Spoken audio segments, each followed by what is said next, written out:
Graham, there you are, bro. Come on, let's go. It's time to watch the Jobless Reincarnation Season 2 finale, dude. I can't.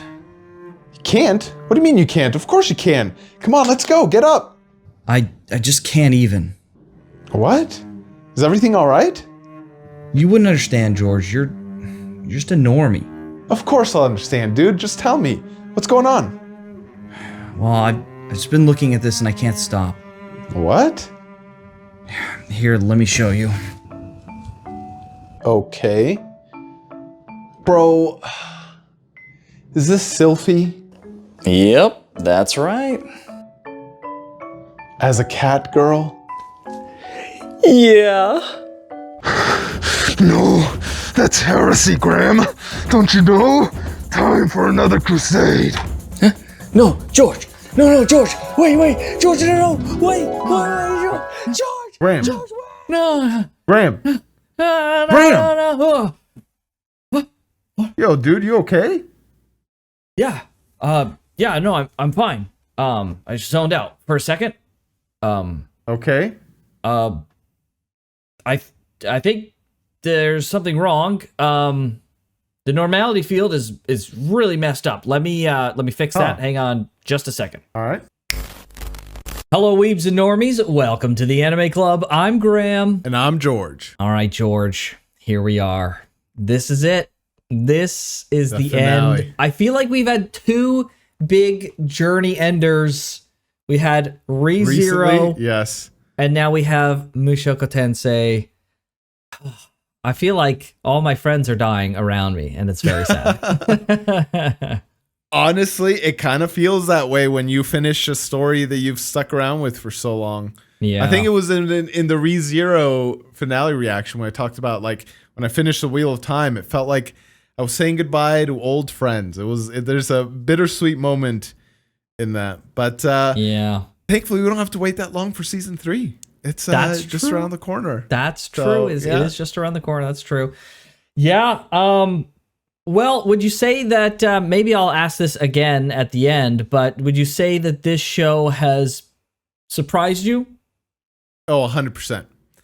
100%. In fact, out of any show that we've watched, especially the conversation we had last time, is the conversation out of any show that has stuck with me the most. Wow. And it's not like it's like kept me up at night, right? It's not to that extent, but I really have found myself, like, when just like washing the dishes or doing like menial tasks like that, I've like gone back to our conversation, be like, bro, what would I do in Rudy's situation? And cause like the more I think about it and the more I dwell on it, the more I realize that the show has kind of crafted a situation where there's no easy answer, and maybe I'd even go far as to say there's really no like right answer. And I essentially, I think I landed at, I was putting too much of my own biases, I guess, experience, opinions. Priorities? I mean, it's fine to put, not necessarily well, yes, definitely priorities into my opinion of Rudy's action. And like part of that is, and I don't need to rehash the whole thing, but I kind of talked about it in our Apothecary Diaries reaction. I don't remember which episode it was, but like I went through the experience of having your wife and unborn child being like literally inches from death during birth. And that was a very traumatic experience, and I do not recommend -10 out of 10. Don't recommend it to anybody. Yeah. And then I've also have already grieved the loss of a parent. And like part of my grieving process came to the realization that, like, you know what? Your parents are going to die. Like, it's kind of the natural order is that your parents die, then you die, and your children outlive you. And it's like not fun to think about, but I mean, that's like the most realistic situation, right? Like grandparents, parents, your children, and then your grandchildren. And when that order is thrown into disarray, it's like kind of more heartbreaking, right? Like I was here, oh man, he was so young, like blah, blah, blah. I think so. It's like real quick. It's like the combination of both of those things that like and I still stand by the fact that I feel like there's concentric circles of responsibility, and they extend outward. At the center, right, is like your wife and your children, and then it extends to like your parents and your siblings, your grandparents, your neighborhood, society, blah blah blah. Like your friends obviously are in some of the more inner circles and stuff like that. But it was all this stuff that I like kept revisiting back in my mind, and no other show has managed to do that besides Mushoku Tensei. Jobless Reincarnation. All the other stuff, like after like even ReZero, we'd have a conversation. I was like, that was like a fun conversation. But then that was it. I didn't like necessarily keep coming back. Because it was in the context of the show. A lot of the ReZero conversations we have is related to the world and its lore and what's happening and stuff like that. Yes. Yeah. And with Jobless, like it's some very human, very real experiences. And I think I basically landed on the fact of, I think it was you who mentioned this last time, but Rudy's come upon a situation here where he's going to have regret either way. And it's more so you're going to have to choose the regret, and you're going to have to kind of live with it.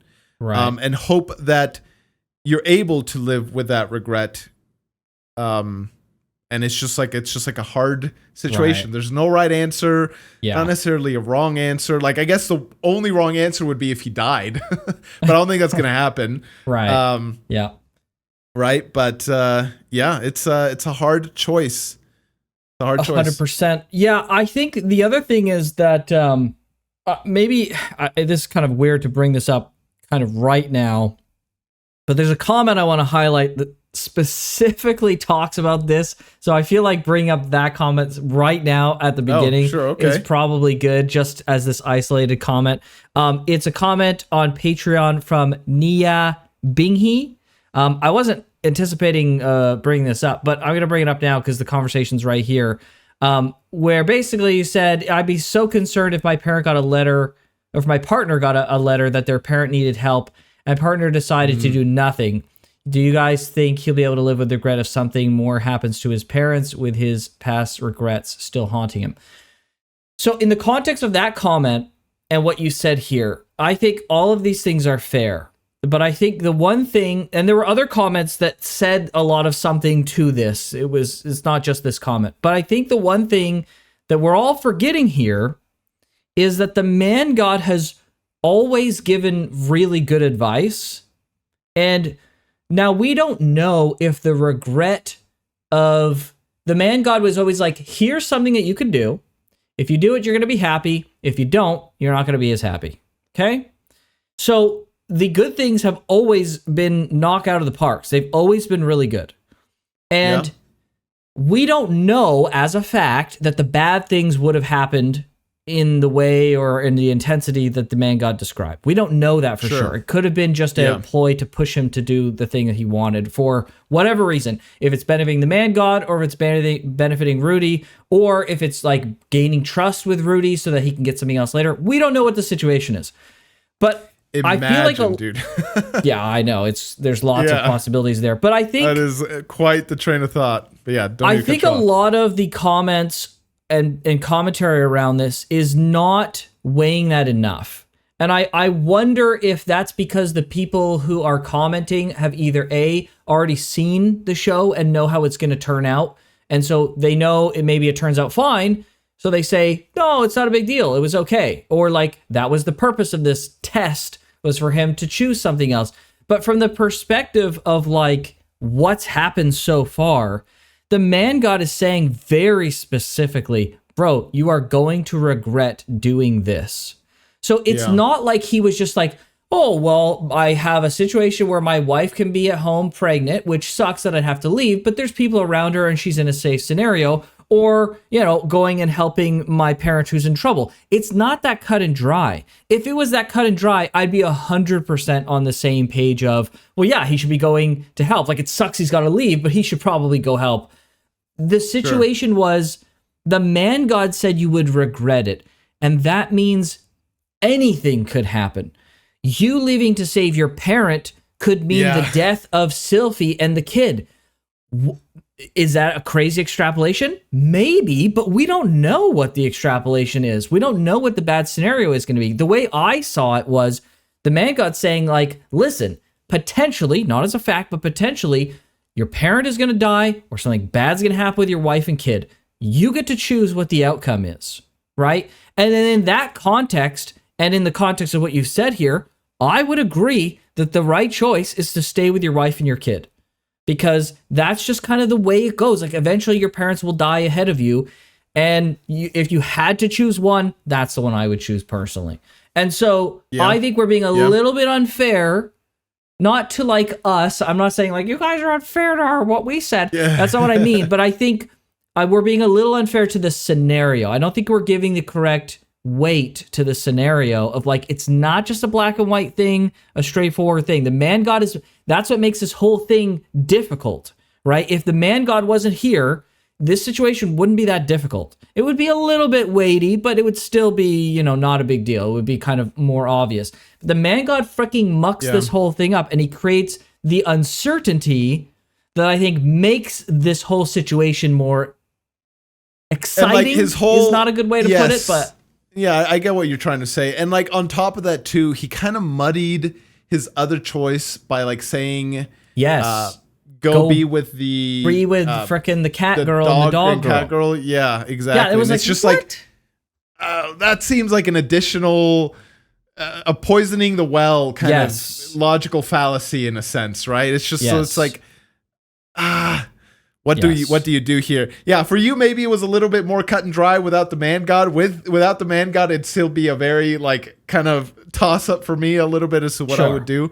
Sure. But yeah, no, you're right. You're right. Bringing in the context of the man god, definitely right. Rudy knows something makes it more unknown that everyone else doesn't. That there could be something bad that happens at home if he goes. Right? Or worse, he could die or something, right? Like, we don't know, and he doesn't know what the bad outcome is going to be. It could be catastrophic. Him going could result in his death, which means his parents die, likely, if he's also dead, and then it means now Sylphie doesn't have a father, or doesn't have a husband, and the kids don't have a father. Listen, that's a way worse outcome. So to just say, I'm being intense about this, because I'm just... Sometimes I'm just intense. I'm not upset. Like, I don't want to feel like, whoa, Graham's freaking out. I'm just saying, like, we don't know what the bad thing could have been. So just to say, like, yeah, maybe from Sylphie's perspective, she would be like, oh, well, why didn't he go and help his parents? Maybe. I doubt she'd even think that. But from Rudy's perspective, I think it's extremely reasonable to be conflicted. And it would have been very reasonable for him to choose to stay. That's all I'm going to say.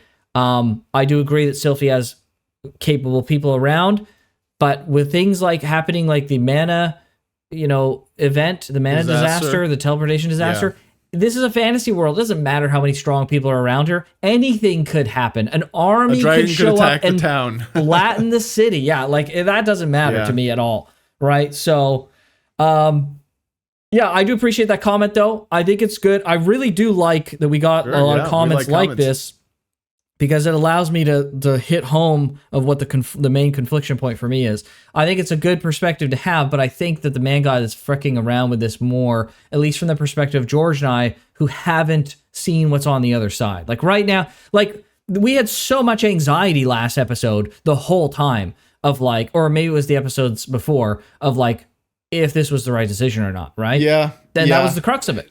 And it's because of the man god. Yeah, right. Dude. Like, I don't know why he would... Why do you think he is so obtuse about everything? I don't know. Is it like a personality quirk? Is it if I tell you step by step, you're not going to learn and you're not going to grow? Is it a magical, like what I just said, I feel is like the most likely, but like it could also be, is there a magical or like law of the world reason why he can't be more explicit? I think he is trying to establish some levels of trust in others, maybe. I feel like my cautious optimistic perspective on this is he understands who Rudy is and what Rudy needs. And that's why every piece of his advice has helped Rudy in a genuine way. But he's requiring Rudy to take steps of faith forward and in trust in others. And then also he's now giving a false scenario that he's not supposed to follow. And it's just supposed to be another lesson of him growing and deciding to choose his So it's own like path. leaps of faith kind of situation. It is. The whole way has been leaps of faith. And now this is just the most, this is, because like now it's not a leap of faith anymore. The next listen to this thing piece of advice, if it was a genuine one, if we're pretending that the latest one he gave wasn't genuine, then it would have been easier and easier and easier. And the leaps of faith would have been more or less and less and less.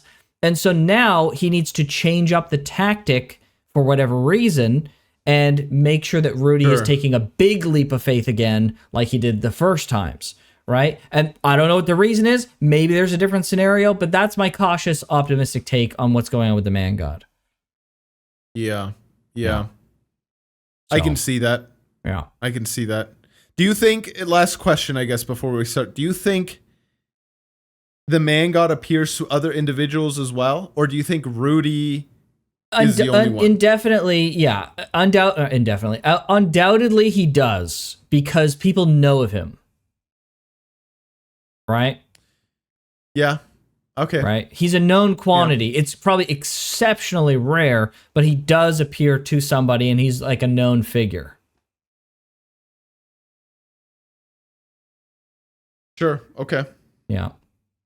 Yeah. All right. Fair enough. So, yeah, I mean, I don't know. Do you think, okay, last predictions before we start. Who's dying?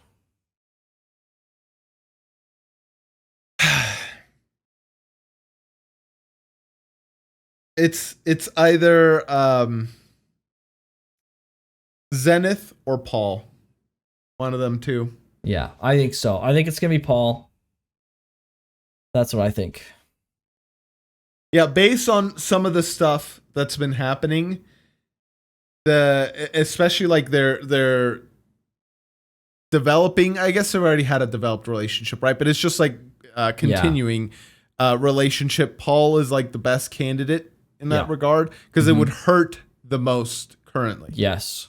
Not to say if he got there and he found that his mom was dead, that it wouldn't hurt, right? But it just like makes less sense to immediately rescue her and have her immediately die. Yes. Not that like unprecedented things can't happen, especially in this show, but like just in a general from a story's sense, perspective, it makes the most sense for Paul to die. Now, I'm not saying he has to die, but if there was one person who was going to die from the story's perspective, Paul is literally perfect. There's so much you could do with that, right?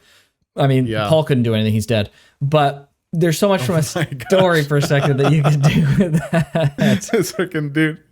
Yeah, like trauma, moving on, accepting death, you know, so much. There's so much there. And then that gives an opportunity in the future for Zenith to be developed as a character as well, because she's had very little character development so far. And Paul feels like he's kind of, I'm not going to say he's hit the end of his character arc, but, you know, he's grown a lot. He's had a lot of character growth. And so it makes sense. Like he's at a point where you could reasonably put him away and then use the rest of his character arc to, you know, do something with Rudy. Yeah. Yeah. And it would like force Rudy to grow. Not that he hasn't grown up, because he's compared to what he was. He's like, it would force him to become the patriarch of his family, basically. Yes. Yeah. Yeah. That's like, there's, I mean, it's a lot I can relate to in that, but like, there's certain, like, I love my mom to death. Don't get me wrong. But there's certain like moments in life where you need and want the advice of a father, or at least a father figure. And when that's gone, like as well as intentioned as a mom can be, like, it's just not the same. Of course. Right. Like as much as, you know, it can fill the gap mostly, but it'll never be 100%. Right. Yeah. Yep. And so it can create a lot of interesting situations with that. So, yeah. 100%, bro. We'll see what happens. 100%. Let's hope. I hope for Rudy's sake that Paul doesn't die. I like Paul. Paul is a scoundrel. I'm starting to like him even more. Yes, exactly. In these last few episodes, he's a scoundrel. But you know what? That's the name of the game here. Is everyone's a scoundrel. Literally, freaking everyone has been a freaking scoundrel except for the freaking perfect angel girls, except for Eris. She's awful. But Freaking, we have Sylphie and Roxy are the two angels, and everyone else has been a bunch of frickheads. Like, Rudy was a freaking awful guy. Elisine, I can never freaking say her name. Elisanne, isn't Elisanne? it? Elisanne? She's think that's freaking how it been is. awful. And then, you know, Rudy's dad's been awful, but these guys are turning around. They've done a great job of like growing as human beings and entreating themselves to the viewers. So, Yeah. you know, Yeah. I'm pumped. All right. I'm genuinely so pumped. Well, I am too. I'm glad we get a three episode sent. Yes. Huge thank you in the chat because Graham's gonna be editing this. Freaking, this is a workload, dude. But the man is freaking on it. So thank you, Graham, for this the wonderful editing job that you're about to this do. particular week as well. We have so much editing. We have a double. Not to put the curtain aside too hard, but this week was a double Dan as well. So it's gonna be a long week, but we do it all for you guys. We appreciate the support a lot for the journey. That's right. So, all right. Okay. I'm excited. I'm Here very we go. excited. Here we go. Here we go. All right, let's do it.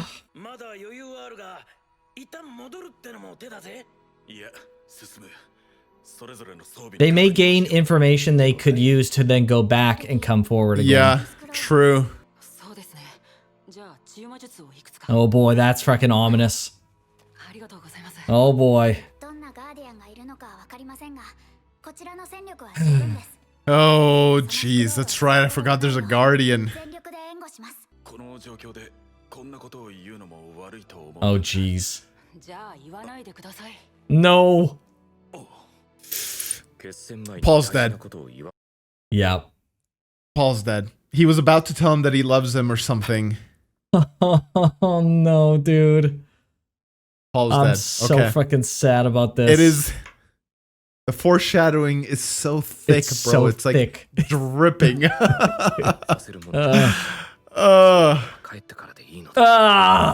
Don't say that, Rudy. Oh no. I've never wanted to be more wrong in my entire life, dude. Holy crap. Hey, look at this place. Yeah, this place It's is literally crazy. like a boss arena, dude. Yeah, right. Uh-oh. Yes, this is what we saw. Oh. It's a Hydra. Is she there? What? Oh, frick. Oh, There she is. is that her? Oh my gosh, dude. Oh, Oh no, Paul. idiot. Oh, he's been doing a big one. No way. way. Oh. He did Okay, it. so the crystals let's go, nullify Paul. magic? I guess. Dude. Jeez, Frickin' Paul, Paul's a holy G, man. frick, bro. Chill, chill, chill. Bro. Maybe he's got this? Like, I don't know. I don't either. Uh-oh. Oh, nice.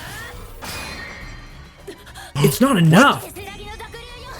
Certain heads are weak to magic, certain heads are weak to physical. It's possible. Oh, she Maybe. got hurt. Oh. Is it gonna You work? can use magic too. No, it is the crystals. It's gotta be. It's her going. Oh, it's going no. That's the problem with frickin' Hydras. Yes. No. Oh, Paul, bro. Fall back, please. No, Paul. Come on, No. dude. Oh.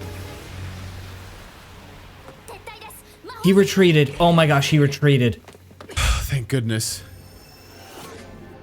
I can't believe he retreated. I can't believe he's alive. Bro. Okay, maybe he doesn't die. Thank freaking goodness. It's a little too early to call it, but still.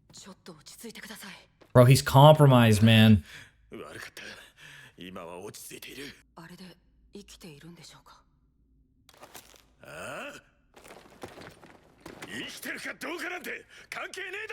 No way. He's not suggesting to leave her.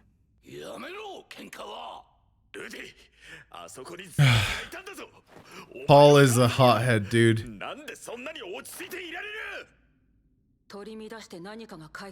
Exactly. Bro.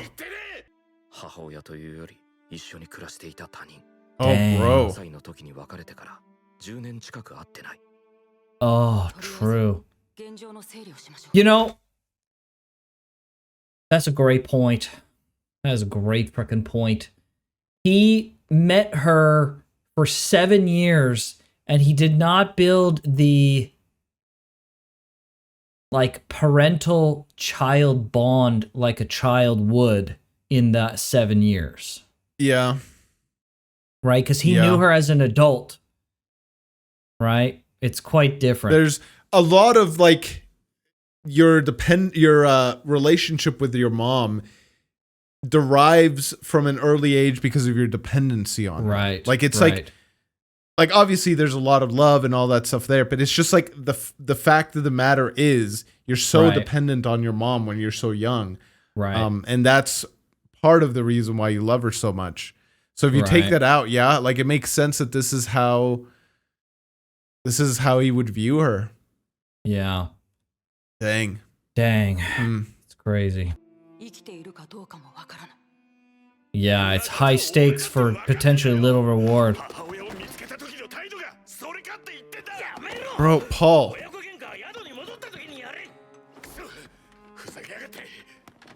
Paul, come on, dude. Like I get his emotions, but Point blank, that's not a place you want to be as a mage.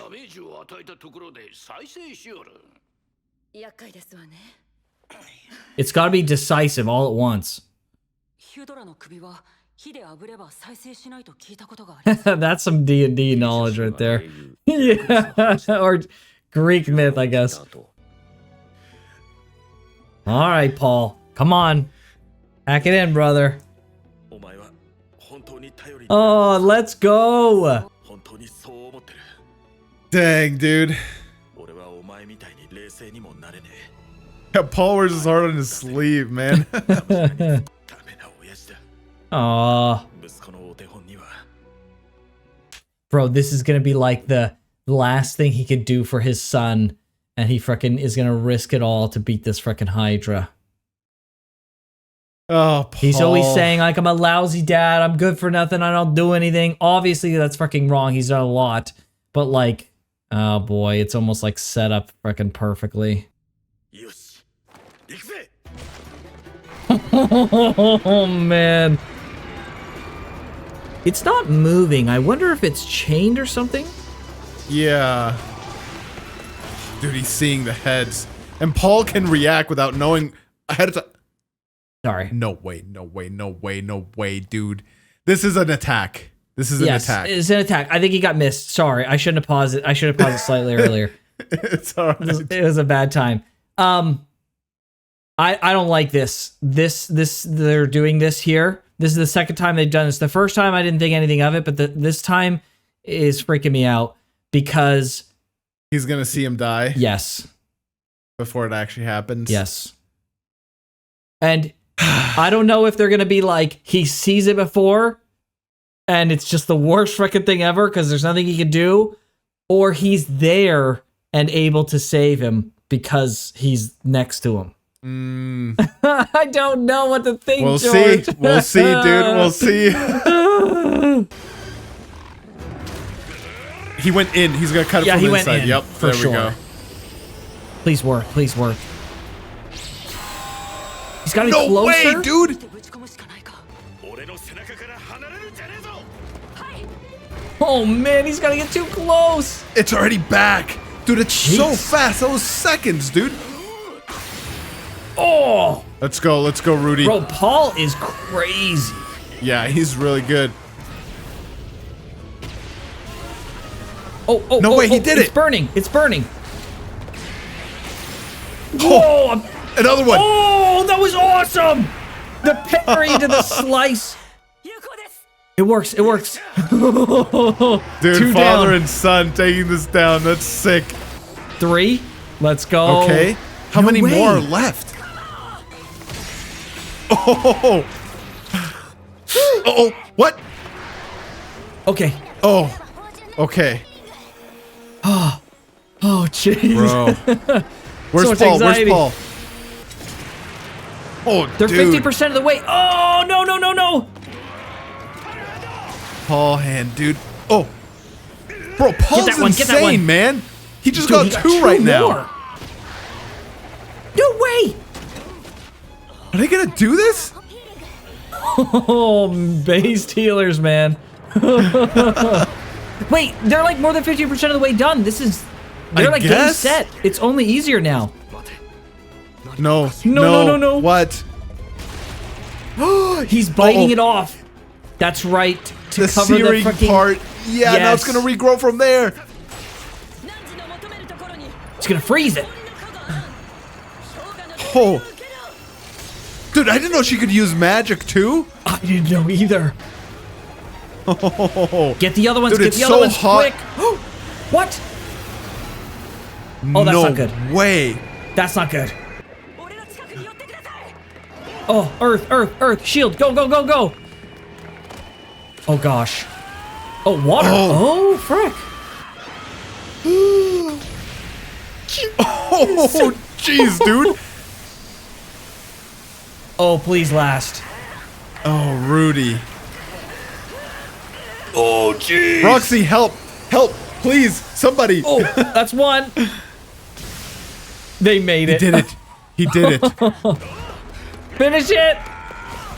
Two more. Okay. Dude, no way, man. This is One going more. well. What? One more. No way. One more. Don't get overconfident. Oh, What oh, the oh, frick? oh, oh, oh, oh, oh. Did it land on Paul? Oh, gosh. No. Oh, gosh. He's the reason why Paul died. He wasn't watching. No way. Oh! Oh! Oh! No way! What a freaking sick way to kill it, dude. His arm. Where's Paul? Yeah, where's Paul, dude? Jeez, this was crazy. What an incredible fight. Yeah, that was sick. Oh, Oh, I can't believe it. where's Paul, though, I know. dude? Where's Paul? Was it because he tried to save Rudy? Was that him? Or is that Rudy? It's Rudy. Rudy's arm is freaking gone. He'll get it healed. He'll get it healed. I don't know if you can heal that. Shine healing. Shine healing. Dude, it freaking regrows limbs. He doesn't have enough mana? Oh no. At least. What? Oh no. No.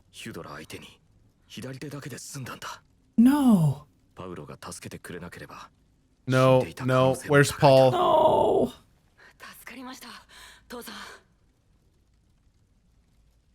Oh, no. I knew it, dude. Bro. No freaking way.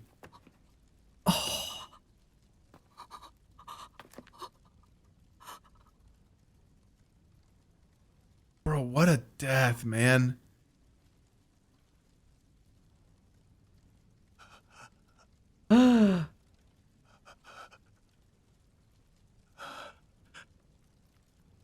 Oh, one last smile. Oh.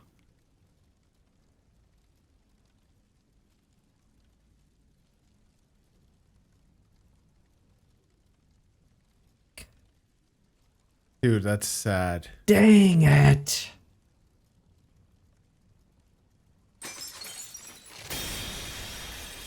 Dang. Maybe Zenith. Zenith is a healer. Right? Can she bring people back from the dead? I don't I think he's so. gone, dude. And she's so weak. Or she's got to be in a weakened state, rather, is what I meant. Yeah, she's not even awake. Sacrifice one parent to save the other. Yeah. What, are they not bringing his body? I don't know. Or they're bringing her first and then going back for it.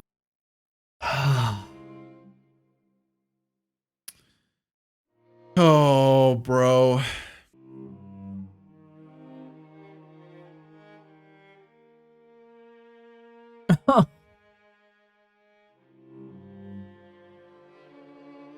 No way.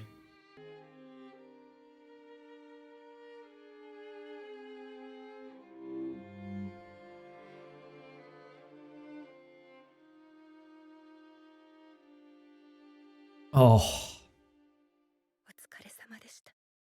あとは私に任せて。 Dude, this sucks.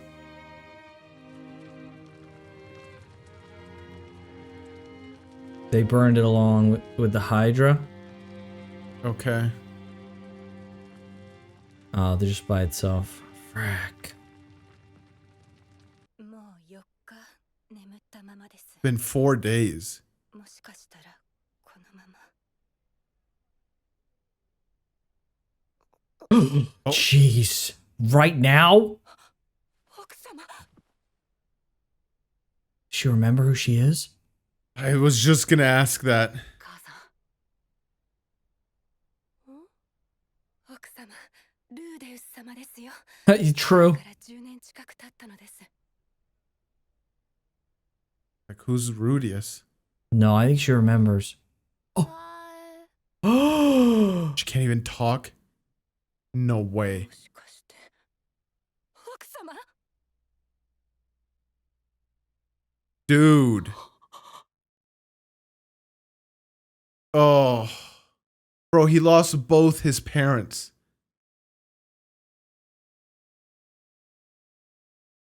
Like, not completely. Hopefully Zenith can come back from this. But what if she can't? Wow. Oh. That's rough, dude. Oh. No. Bro, it was almost for fucking nothing. Yeah.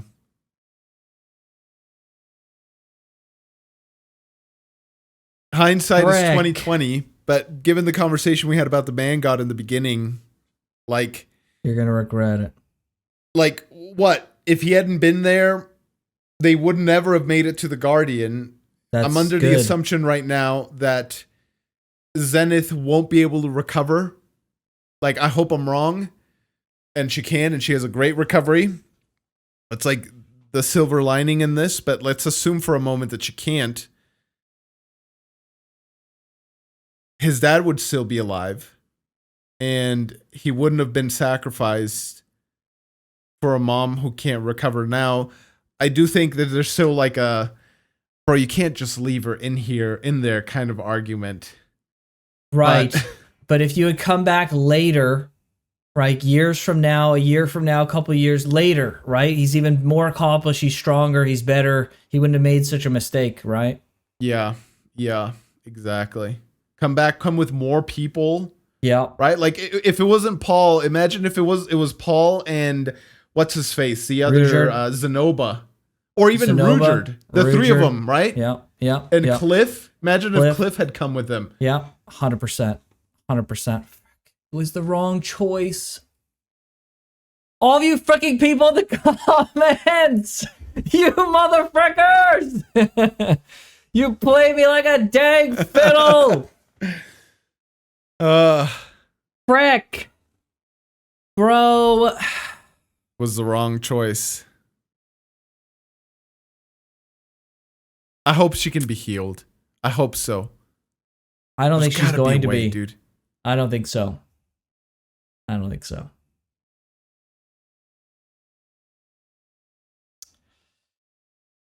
Frick!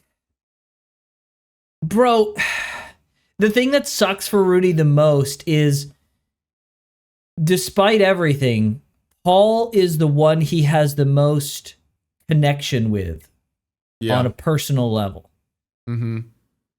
And yeah, I mean, like, that's the biggest blow.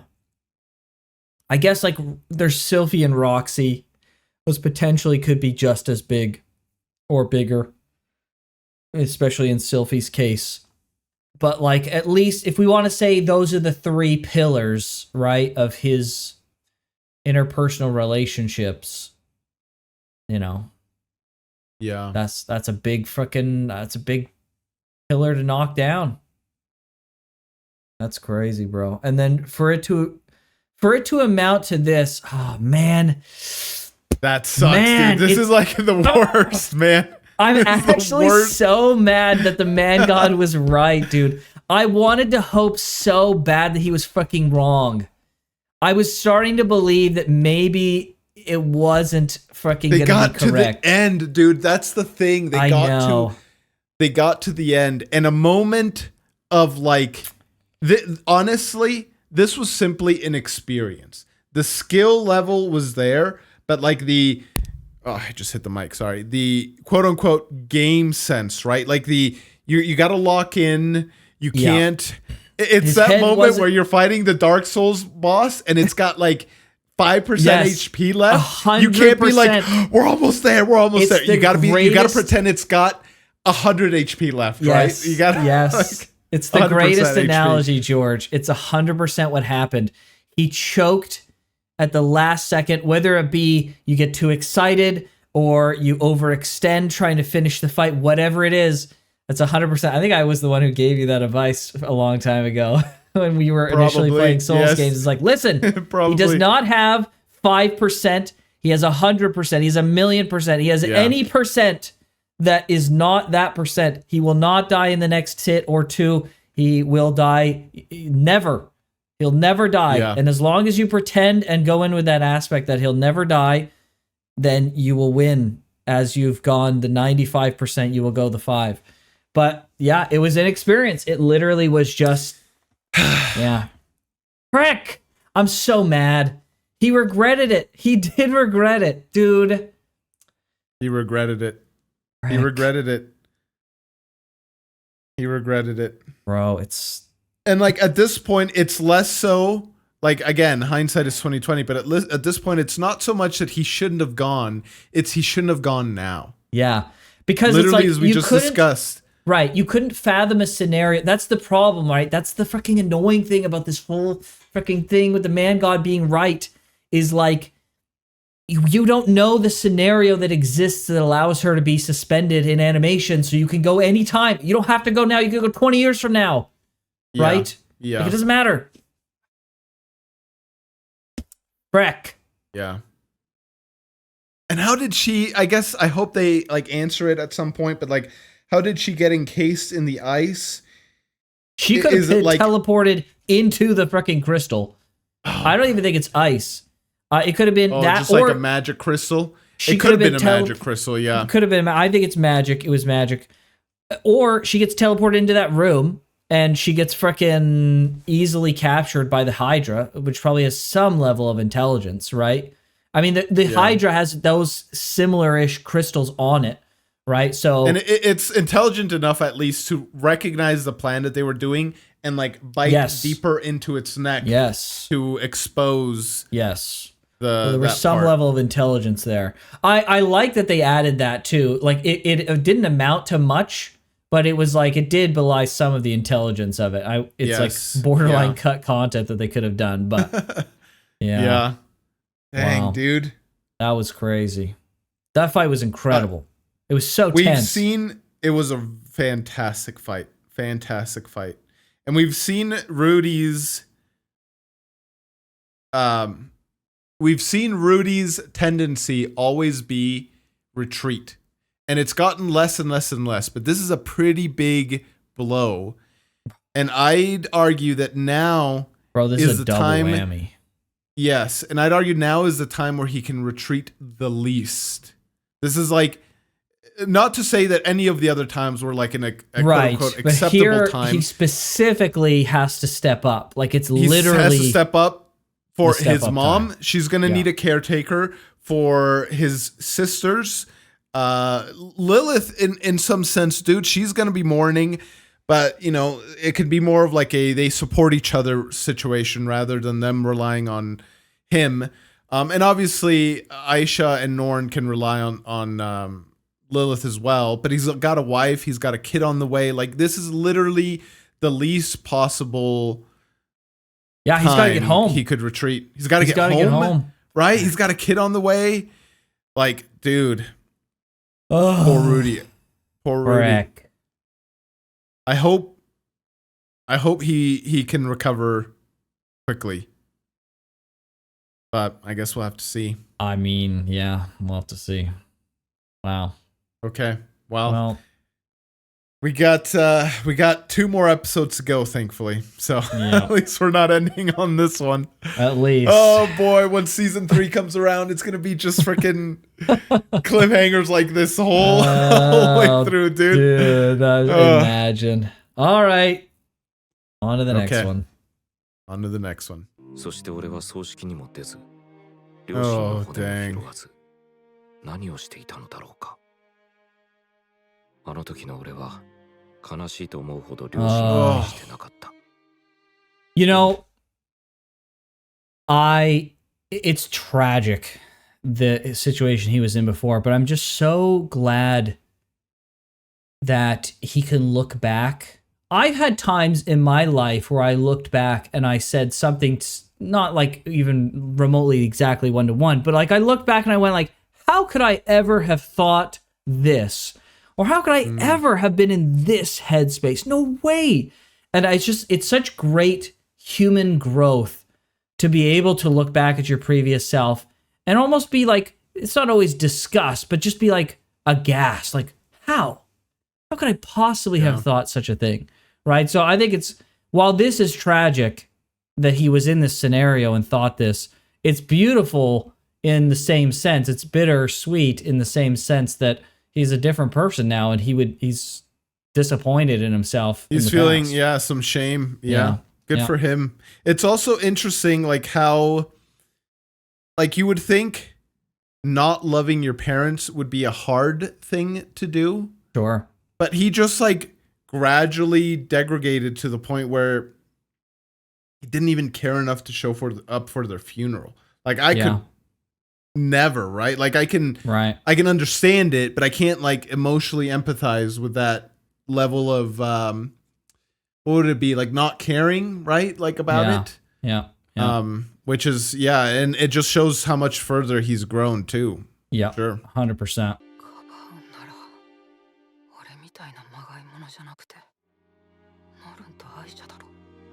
Oh, bro.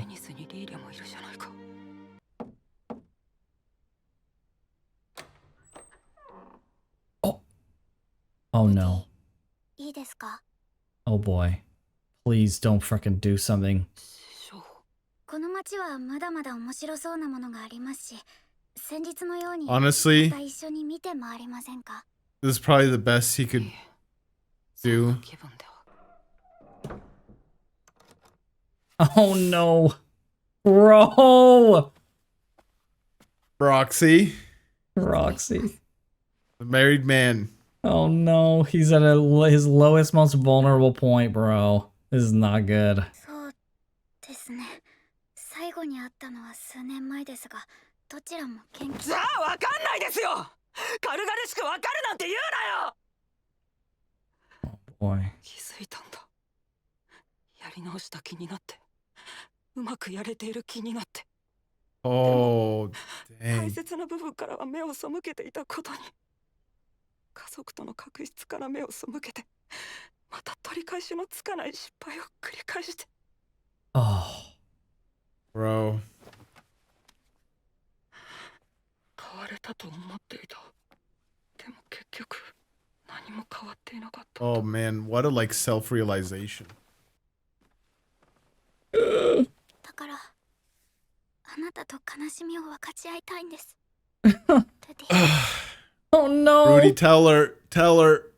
辛いことでも二人で分ければきっと薄くなります。No. Okay. ルディ。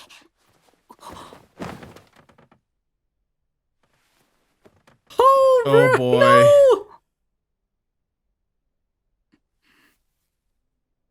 No. 大丈夫。Oh, Roxy. 今は私に任せてください。 No, dude. From one mistake to another. Come on. No. Rudy. Oh, frick. What's Sylphie gonna say, man?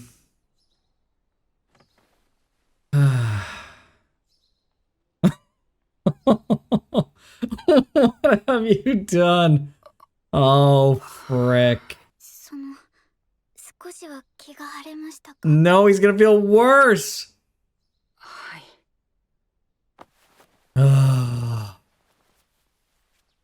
Oh my freaking gosh, dude.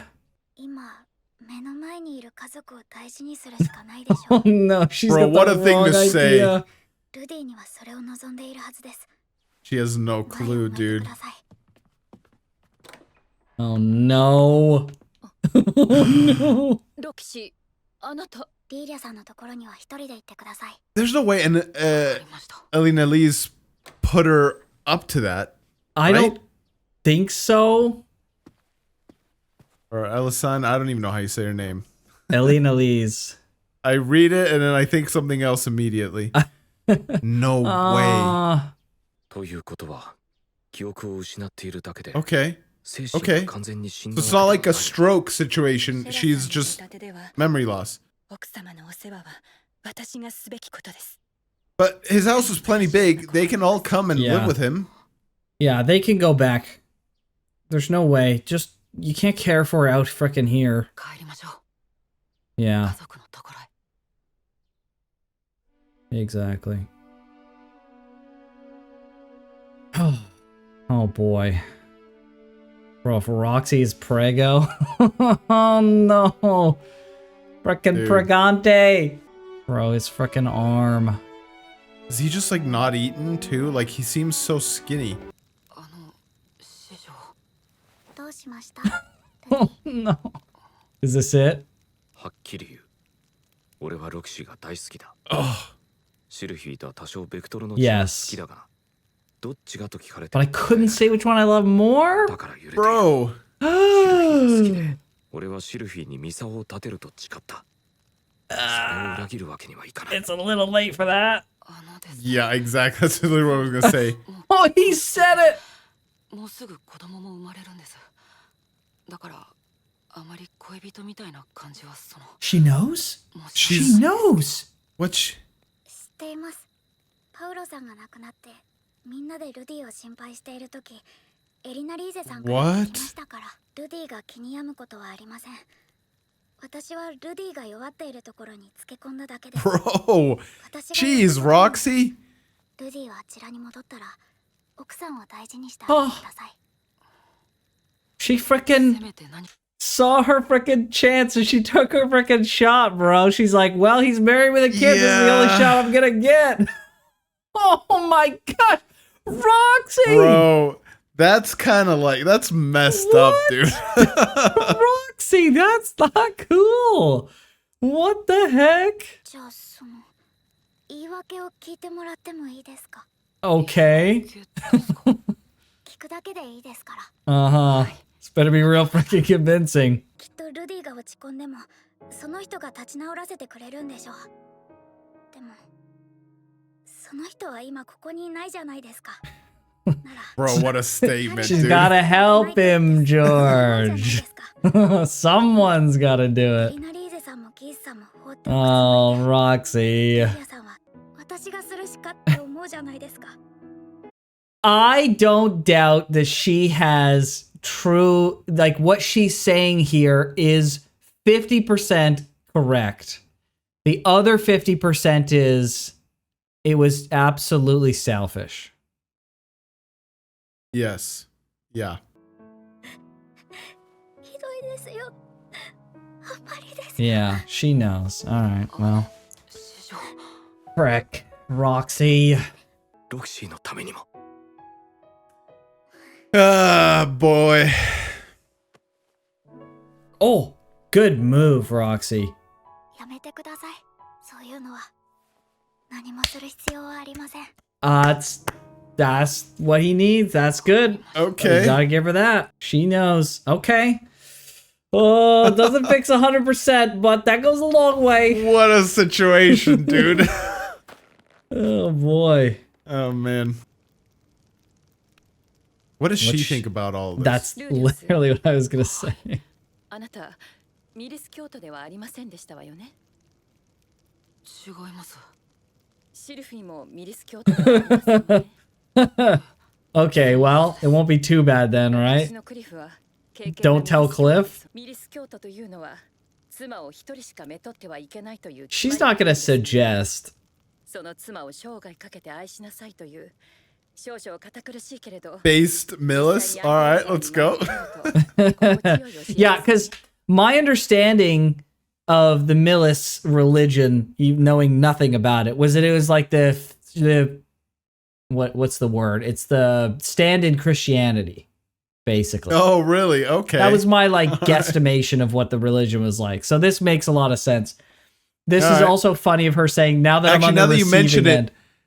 I think there might have been a comment about that. Now that you mention it, maybe there was. Maybe but they also had a pope and stuff, so it wasn't like difficult to make the connection, true, right? True. So yeah. Oh my goodness.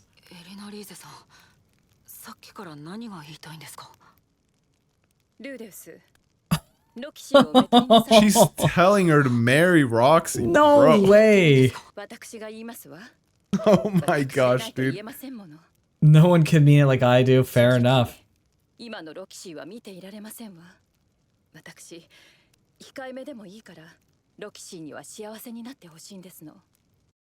Okay. This is the perfect example of what I said, I think it was last episode, where I don't attribute to characters and stories, especially like fantasy stories and stuff like that, modern day morality. But I do attribute to themes, at least like modern day stories, modern morality, because it's inescapable, whether the author's trying to subvert it or they're trying to like reinforce it or they're trying to do like some commentary or challenge it or whatever.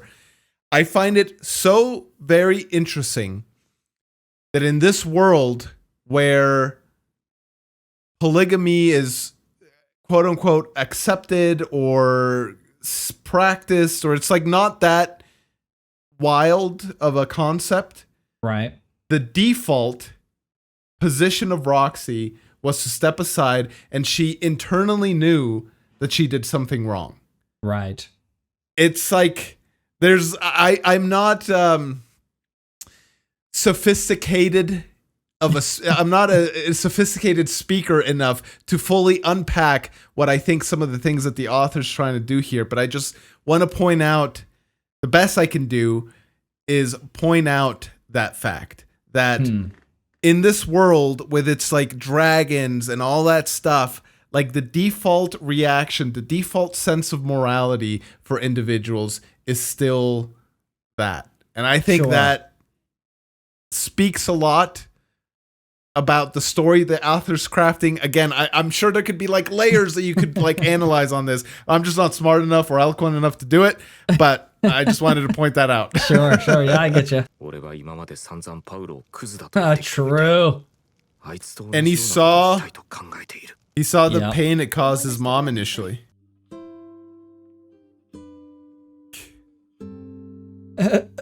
They cry.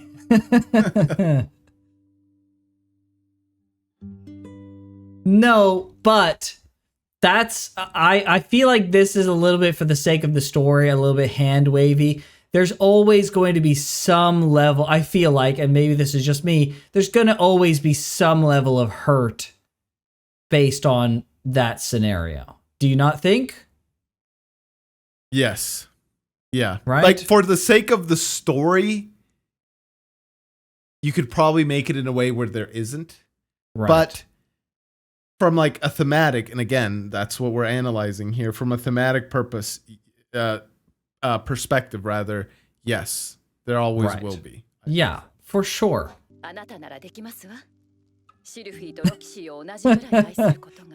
No! It did become a harem anime. Oh my gosh. There's no. one person, and I can already tell that her answer is going to be yes, but there's one person that they're ignoring in all of this, which is what is Sylphie's wish Yes. in Yes. regards to all this.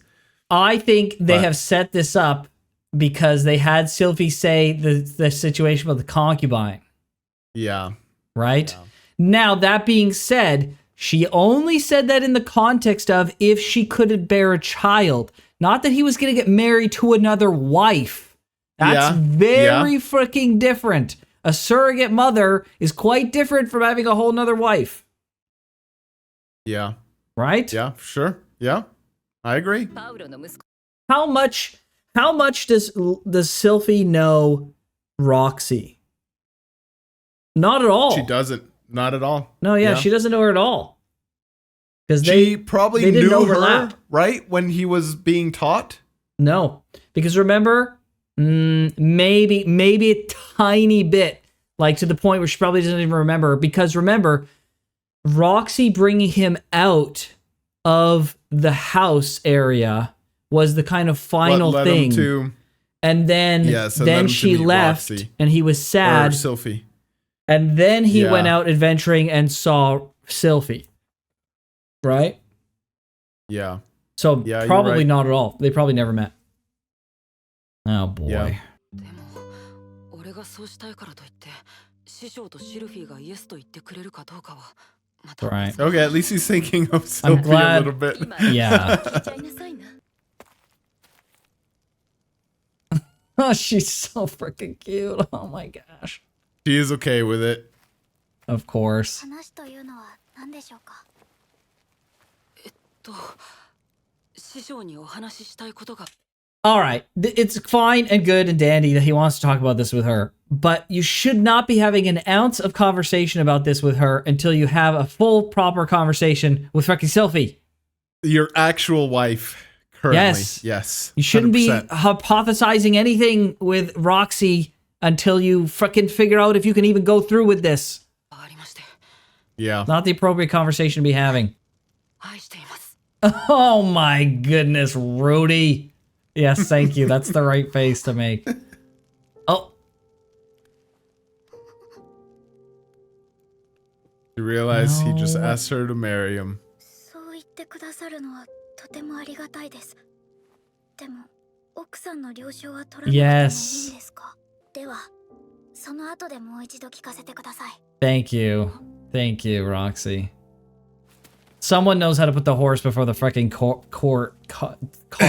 Blah. She's okay with it though. Yeah. Well, from her perspective, it was this or nothing, right? So from her perspective, this is a win, even if it's with another woman, right? So Yeah. the one who's Yeah. getting the short end of the stick here is Sylphie. Yeah. And we've got a whole episode next to frickin' deal with this mess. なんだ同じじゃん Oh my All right. Well, gosh. that's how it Frickin' goes. Rudy. Mother frickin' Rudy, dude. Thoughts, George? Boy, where do I even begin? It's not what I would have done for sure.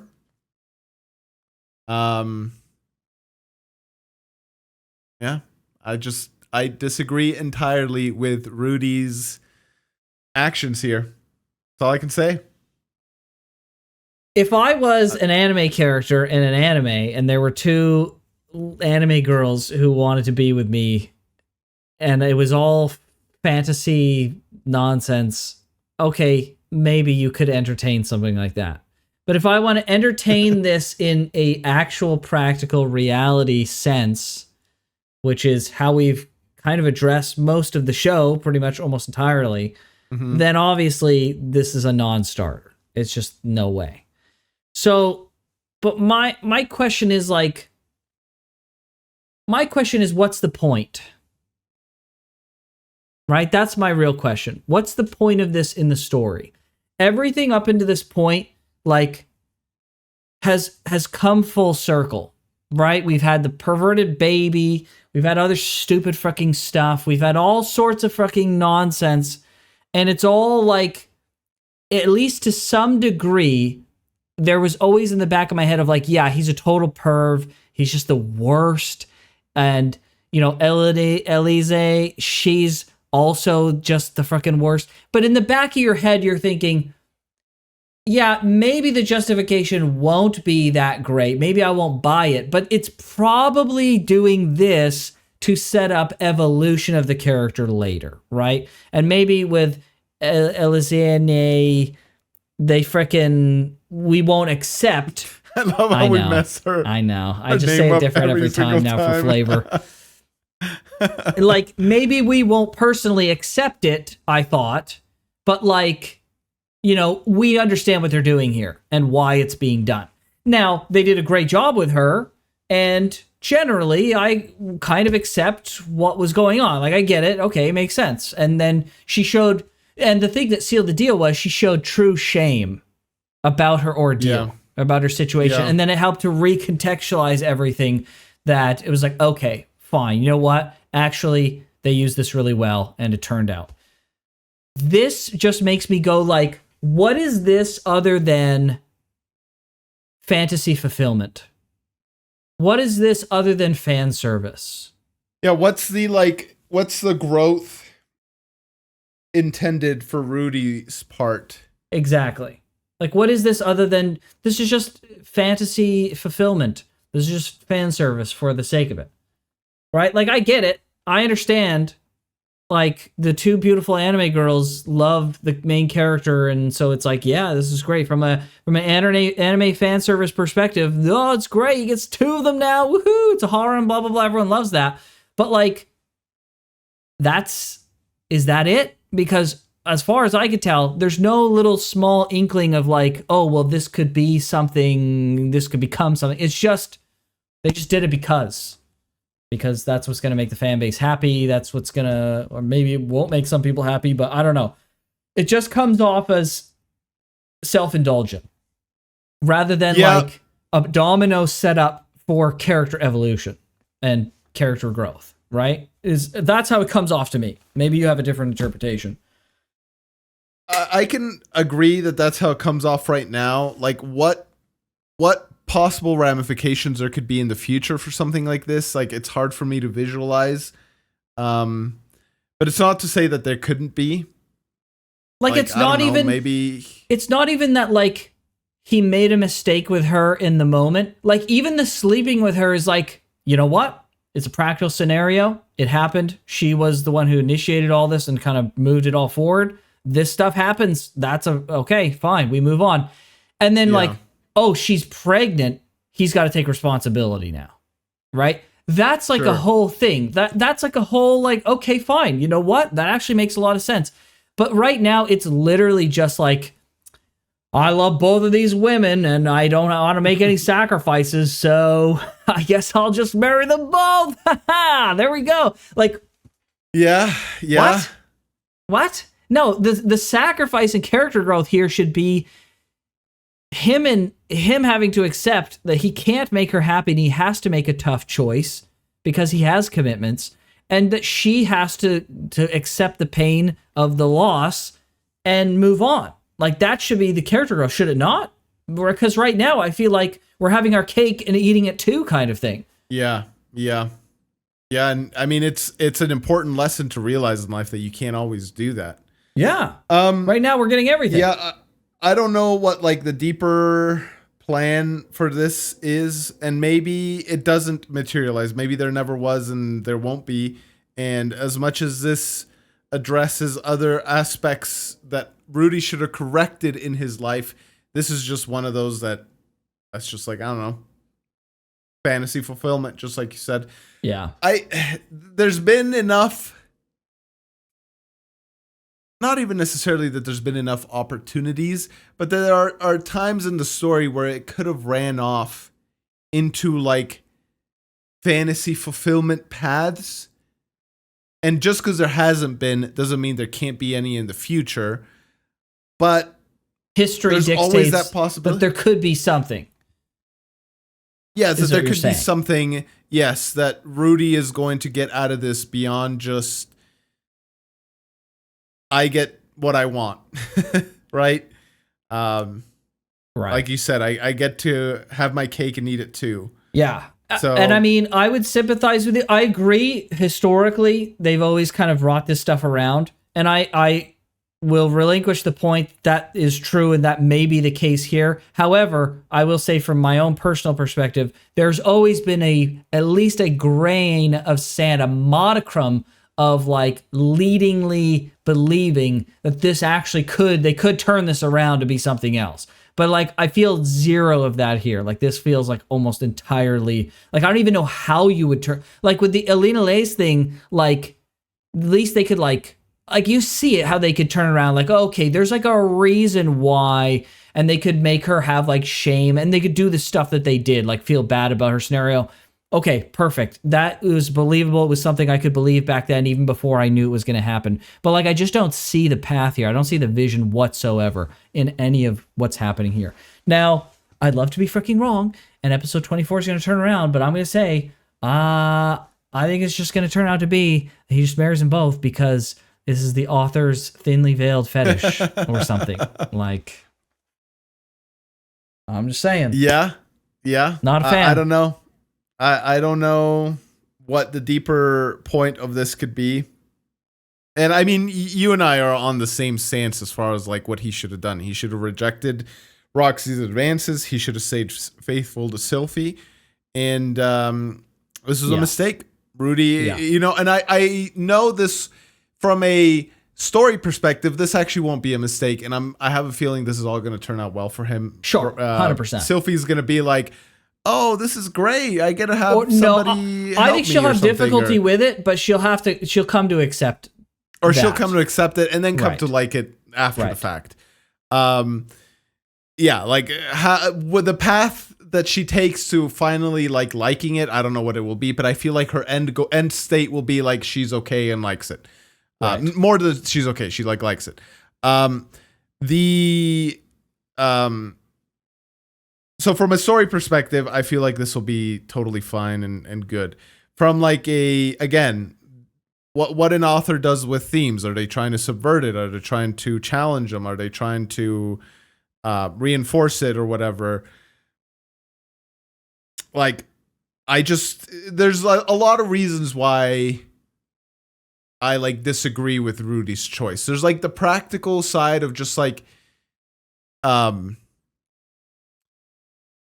polygamy doesn't really work, right? Like you can Google all the things like the anxiety and depression and all that stuff that like happens in like polygamous societies and polygamous marriages. I'm not saying that there aren't successful polygamous marriages. Right, that there's just not like exceptions. Right. Yes, exactly. But as a general rule, Right. like there's Monogamy favoritism. has There's like historically been excessively The most more successful and yes. you know, stable throughout history. Exactly, For sure. exactly. For sure. So there's like the practical side, and then there's also like the, I don't know if you want to call it spiritual, but I guess for lack of a better term, spiritual side of like, there should be like, there's something special, I guess, about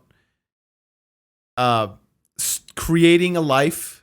And I'm not saying like creating a life like you give birth to somebody, although that is part of it too. Creating but like a family. Creating like a life that you go throughout the course of your life with like one partner at your side, and you both help each other cover your faults and kind of grow and challenge each other in ways that you can only do it in a monogamous relationship because of the other stuff that, you know, we've talked about with polygamy and stuff. So like, I feel very strongly, I'm a very traditional kind of guy. For the longest time, since I can remember, I didn't know how many kids I wanted, but I always knew I want a house, a wife, the whole like white picket fence, and like some kids running around. Like that's, I know it doesn't appeal to everybody. It's not for everybody. I'm totally fully aware of that. But that appealed to me from a very young age. Wants the normie life. Wow, what a shock. I've wanted the normie life since as long as I can remember. I think it's beautiful. I think bringing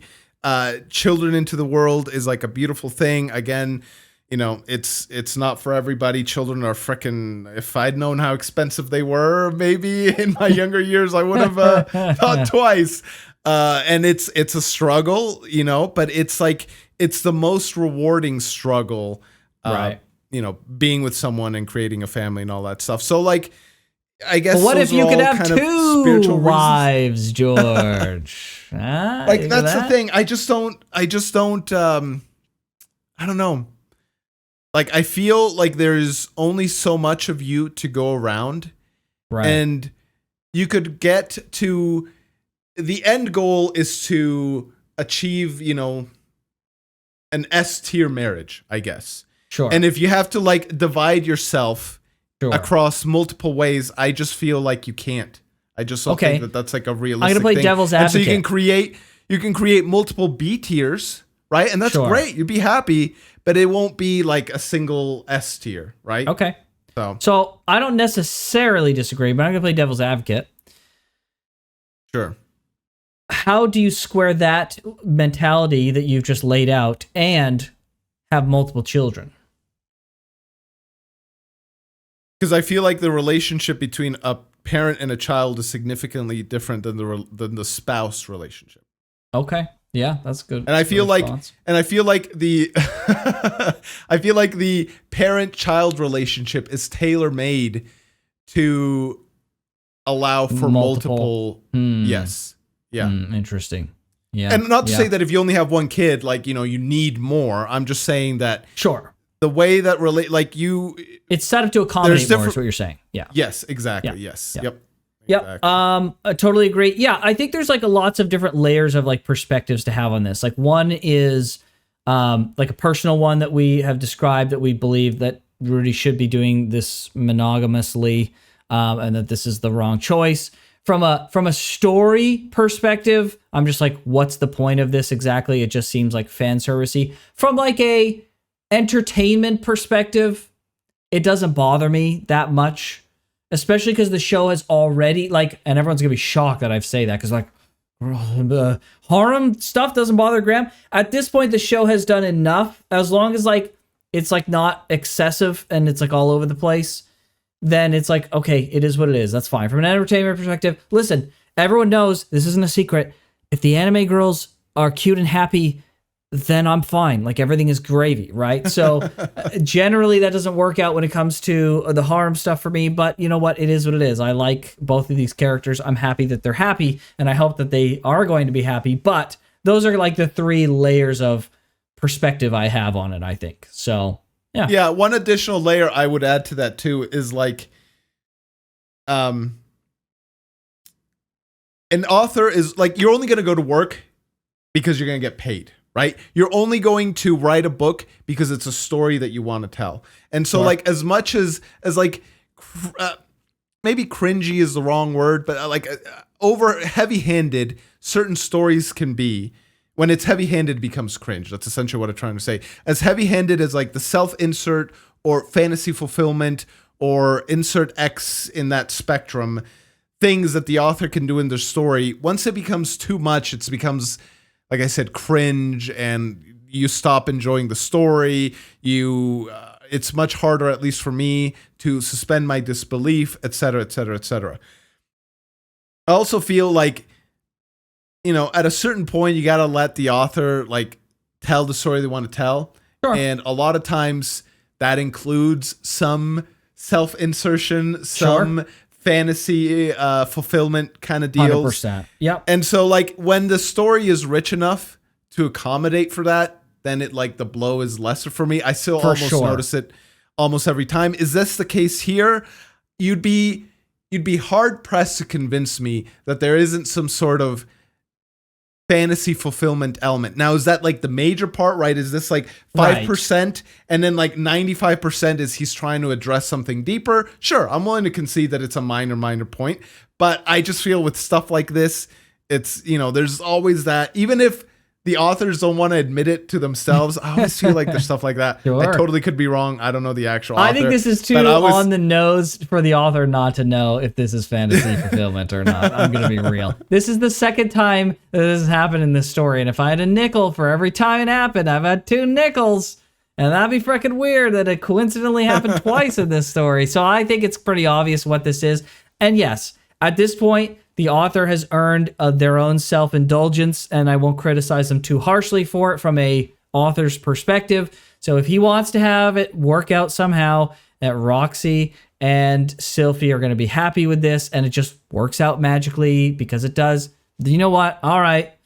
I don't think it's the ideal, but at this point, I'll just let it we're be. We're totally in liberty to like accept it, but also disagree with it. Like, Yes. I think that's like, you know, and some people will probably like it and they'll accept it and like it, but we can. And it's only accept because it. 100%. And it's only because they did it at this point that I wouldn't go like, if this had happened at some point in season 1, I would be like, we're done with this show is dead to me. It's fucking over, right? Because it's like showing its hand too quick. Whereas, like, I haven't seen the other cards yet, right? If this is the last card that would have freaking killed the deal for me, well, it's a good thing they played the rest of their hand before this one. So, anyways, that's that. All right. Well, one more, man. You ready? Yep. Ready for the finale? That's right. Let's do it. Do it. All right. This is not episode 24, as many people will notice. They will be thinking, what on earth is this? But as a little introduction, one of our Patreon members, a Discord member, a member of the Anime Club community, Otoros, has gone out of his way to offer some more information about episode 23. He said that this is non-spoilery, but he just wanted to give some extra context to things, to give a second opinion. We have been kind enough to oblige and check it out. So we don't know what's in here. Seeing at this presentation, it looks. Yes. I mean, you got to commend the effort for sure. He's put a lot of effort into this. He cares a lot about the reaction and stuff, and is a good supporter. So we're gonna check this out. I don't know how long it's gonna take. We'll just kind of go through it, we'll see. We'll do what we can. Yep. Okay. All right. So this is. Let's see here. So. We've got a table of contents. This is hopefully not going to be too long, but... So, preface. George Graham, allow me to thank you for your reactions, first and foremost. Amongst channels that do this type of content, your analytical approach and unbiased opinion, when possible, is a ray of happiness. Oh, thank you. Wow. Not only me, but your community experiences. Well, I wish your channel all the best and hope that you will stay true to your style. Thank you, Otoros. That's very nice. Yes, that's super nice. In this part, I would like to emphasize that none that is stated here is written in order to justify what has been done in episode 23. Both parties are guilty for the result of their actions. True. And this file there not to change your mind on the topic either. This is necessary data for your observation to understand the reasoning behind the actions of these characters without brushing off as convenience narrative, which it is not. Do you think that we have brushed off as convenience narrative? I guess we have kind of came to that conclusion. A little bit. Fantasy fulfillment. Like it's not necessarily convenience per se, but I think depending on what's delivered here might kind of answer your question as to like, what's the point? What's like the story point? For all of this. Right. So, yeah. Okay. Special thanks to Nick and Edu Sauron for reinforcing my belief into making this project. Other members of the community. Very good. That is wonderful. Thank you guys for your added support to this. Nick was the one who provided a list for us in season 1 and 2 of Ray Zero. So, freaking Anime Club community coming out. Yeah, man. Exactly. I was just going to say, yep. Okay, so what do we got here? So, George, you want to take this away? Yeah, context exploration. We will start with some omitted and missing information. Between episode 22 and episode 23, the series had a time skip of around 3 to 5 weeks. At first, the team decided to give rudeus time to get himself back in the saddle. I didn't know it'd been so long, dude. But it was a mistake that led them to the situation they're in now. During those weeks, rudeus did not eat, that's why he looked so skinny, did not react to anyone, and almost did not drink. You could see it in his face at the start of the episode, which was the face of a nearly dying person. okay, this makes sense why he looked like this. I did wonder about why he looked like this when it was all going down. Okay. And it also is pretty in character for Rudy to just shut down like this, so. Yeah. It's important to remember that the road towards Portal took Prime Rudy without any carriage, such as extra defenseless people, a bit more than a month in a dangerous environment, and he is the strongest party member in terms of traversing distance, not to mention that only he knows how to activate the portal. Safely to say, planning a trip with him as dead weight will at least double the time of travel, and it will not be a safely one. That's, yeah, True. Okay. True. Fair point. Yep. By the time we see Rudy, he's experiencing what is called a major depressive disorder, something widely known to people who are familiar with the mental deviations and psychiatry. This is very serious disorder that, if unattended, is extremely lethal. This leads us to the reasoning. Roxy comes towards Rudy's room with a clear intent from the very beginning. If he will not go outside with me right now, I need to wake him up. Previously, Roxy and the company held serious discussions about Rudy's deterioration. The solution Geese came up with is to ask Elena Lees to have sex with a rudeus because she was doing it every single time in similar situation, and it worked like a charm. Wow. She declined because of Sylphiette stating that Rudy is strong enough to get up by himself. Roxy, however, knew that he is not. Every time he had encountered a wall, there was someone around him to help him. We've talked about that before. Or he would simply fall into despair. Yeah, this is something we've talked about. To the extent of attempting to take his own life. True, he did do that as well. So Roxy's intentions are clear, even considering his wife, because it's better to bring her student alive and take the blame of cheating than gambling on whether he survives several months on the road ahead with the state he's in now. Okay. Yeah, makes logical sense so far, for sure. Yep. Determined to wake him up even with the cost of her first time, she approaches him and he is not backpedaling. More so in the novel, he is the one who made the first move on Roxy. No, Rudy, why? Bro. Still, he decides to agree with her afterwards and stay with Sylphie, leaving her aside. As crappy as that is, it was his original resolution, but here comes the granny. The granny. Yes, the granny, as we can see here, yes. All right, go ahead. Let us look at the situation from her perspective. She's a seasoned warrior and a seasoned lover as well. She has experienced it all: love, breakup, betrayal. She's an elf with so much experience that her own granddaughter, probably not even the first one, is expecting her own child. She is not a believer in monogamy. She is not religious at all. Makes some sense. In this situation, she sees her own friend that she went on a journey with for several years, who is intentionally making a martyr of herself because Elena Lees decided not to take the choice. Yes, she is Sylphie's grandmother, but by her own words, I became close friends with Roxy first and grandmother to Sylphie second. So she tries to convince Rudeus, fearing that this breakup will destroy Roxy. Unlike in anime, in the novel, Rudeus still stands strong in his decision. Then she says something that changes everything. Rudeus, she told me in secret that for these several weeks, she did not have her period, bro. What will you do if she's pregnant? Okay. That changes a lot. Yeah. This is a tipping point for Rudy. The fact that he simply cannot make his child pay for the mistakes he has done. Yeah. Elena Lees lied to him about this. What? But he believed and decided that he needs to act. Why did she lie? Unresolved trauma and mental issues over this topic has affected her decision greatly, leading to this choice. She lied to him. Bro. Elena Lees, come on. That's fricked up. Okay. Why did it have to be a lie? We literally talked about this. Just don't make it a lie. It was a mistake that resulted in a baby. Now he's got to take responsibility. It would have been perfect. I'm so disappointed this is a lie. Okay, with that being covered, let's dash over to the scientific approach. The show is based on medieval fantasy. As a result, we can see that superstitions are considered curses and basic chemical reactions such as carbon monoxide as a poison. So naturally, the other phenomenon that is easily understood by us would be something intuitive by them, or unintuitive maybe.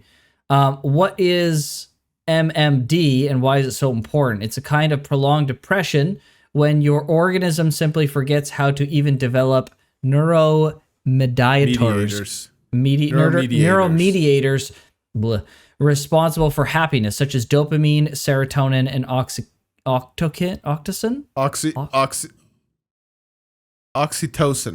Oxytocin. Okay, yeah. The result in inability to feel positive emotions naturally and normally is fixed by prescription of antidepressants such as SSRIs, which help the brain to form those more efficiently. Okay. Go ahead. But we're in the medieval era. No such thing could be found. So they resort to the most efficient method known at the time, which is efficient even now, sexual intercourse. This method helps to artificially surge dopamine into a person's system, which can kickstart their emotional and mental stability back to norm. Do they know all the technical data behind it? No, not a chance. Did it work through a trial and error to become a habit widely known superstition? Yes. Does their solution to a crippling depression, which is even used today, is not incorrect or narratively convenient? It is a bad solution for the situation because it is cheating. But other solution would be trying prostitute. Did not work before, and one of the main reasons Roxy worked now is because he knows her and holds warm feelings towards her. Or gamble on moving Rudeus's dead weight and praying that he will not die of malnutrition on the way back. Okay. I agree with this part here. I agree with half of this.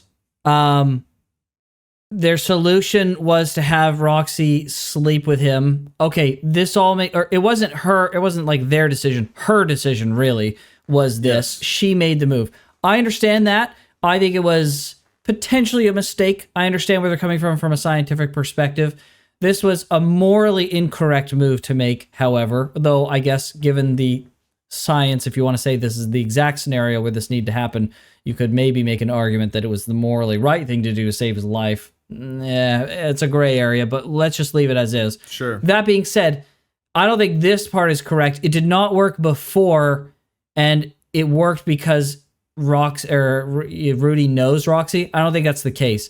I don't think almost anything would have worked before, and it didn't work before because Rudy had trauma that specifically affected him with ED. He did not have ED right now, so theoretically, prostitution also would have worked in this particular scenario. So that I kind of disagree with, but yeah. Do you think though that he was more open to it because it was specifically Roxy? For sure. But that's not the scenario that's been laid out by this blurb here. The scenario that was laid out was he's not producing a chemical, so you need to jumpstart it by having sex happen, right? That was the argument. And so it's like, okay, well, if the argument is sex needs to happen to get things jump-started, then anyone will do, and he's not suffering from ED, therefore, anything would have worked kind of situation. Now, is it more personal that it was Roxy? For sure. More effective? Potentially. But from just this particular thing, I think it's a little bit different. But that being said. Yeah, and I think from a practical standpoint, though, it wouldn't even, a prostitute wouldn't even been on the table. He would never have gone out. If one came in, he wouldn't even engaged, all that kind of stuff. But, right. I agree with that 100%. Yeah, I just think this particular thing that doesn't really connect well here at the end, but I understand where you're coming from. Let him die, solve it. Let him solve it or die trying. Solve it the only possible way and suffer the consequences.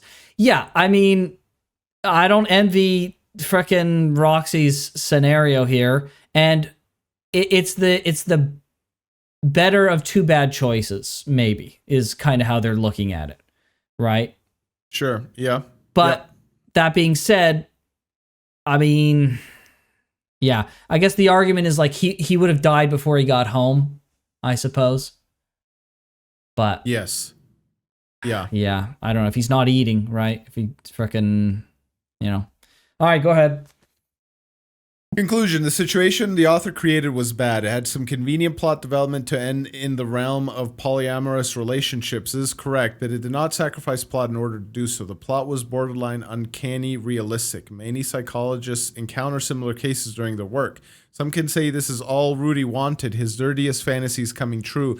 But if we look at his facial expressions, the sounds of his voice, and his reaction to the topic, we can see that he deeply despises himself and feels very uncomfortable with this situation.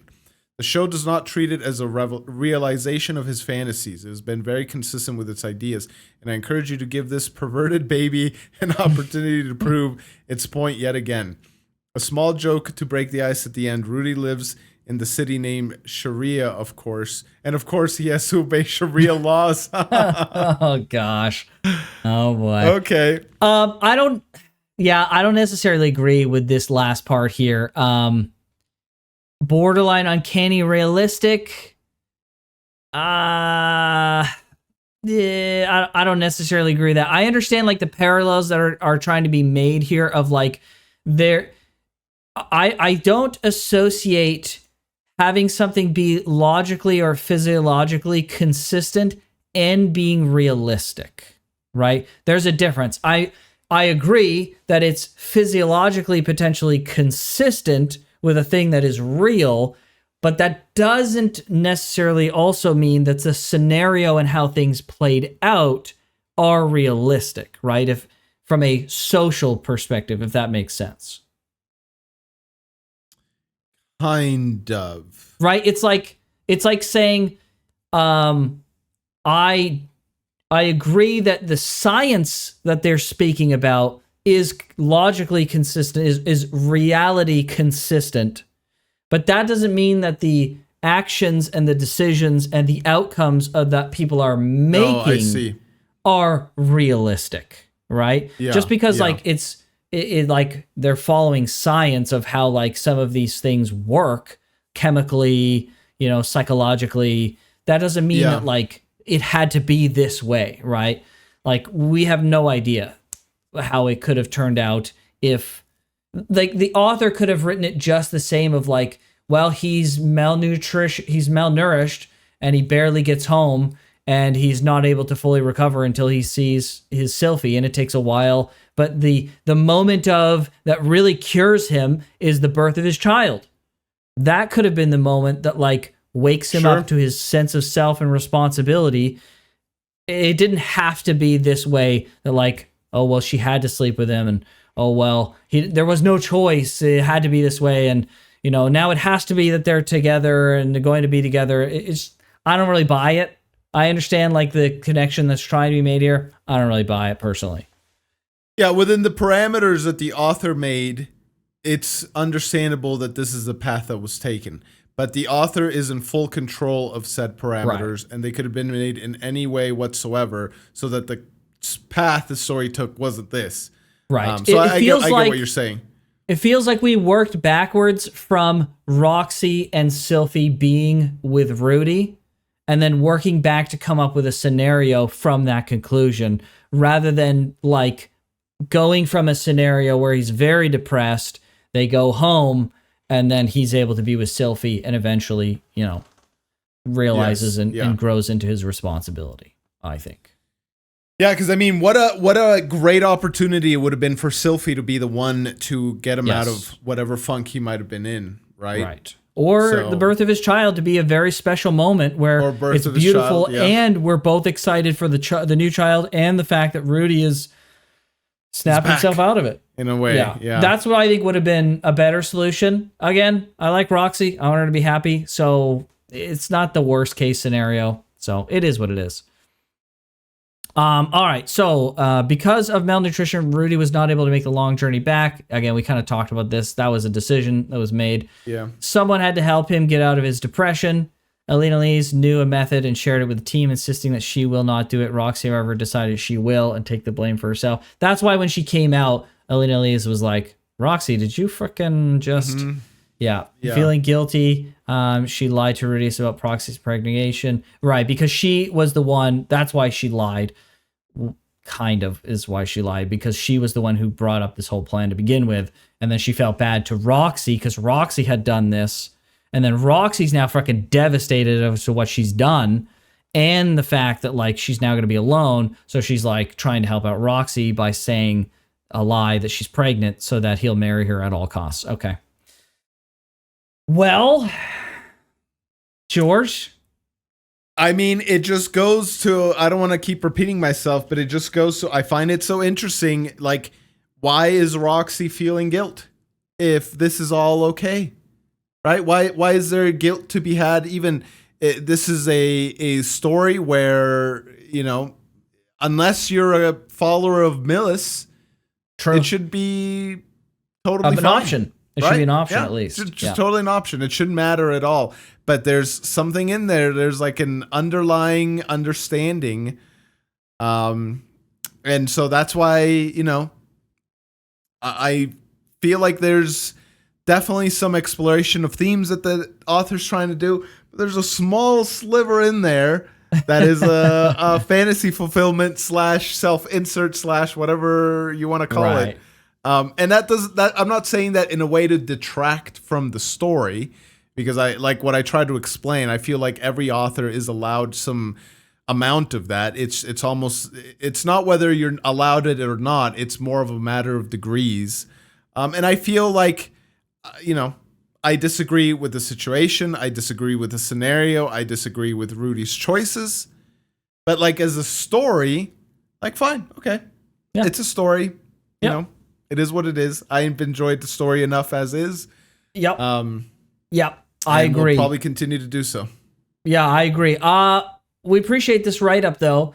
I think while it doesn't sway my feelings, and I feel extremely similar to what George has just laid out here at the end, I do appreciate the extra information, though, about 100%. what's happened here. So this is very, very helpful. Appreciate that, Atoros and Nick and Edusauron for your support with that. But, well, George. Thank you. Now it's time. One more. Okay. Let's do it. This. なんでもっと早く気づかなかったんだ。 This baby might already be born? 確かにパウロは死んだ。だがそれは後悔ではなく悲しみだ。 Oh. Oh no, dude. No. There's no way something happened to her on top of Paul. Bro.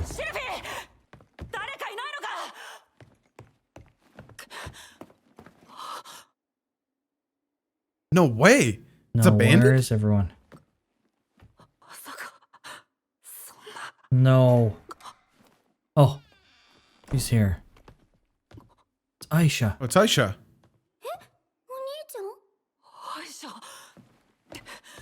Okay. She didn't hear his yelling, but he heard the door opening.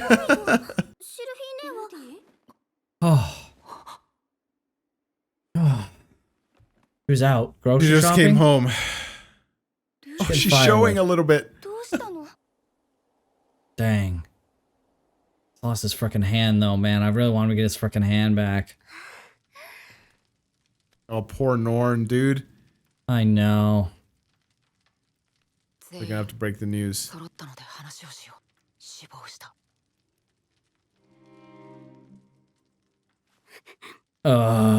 Norn.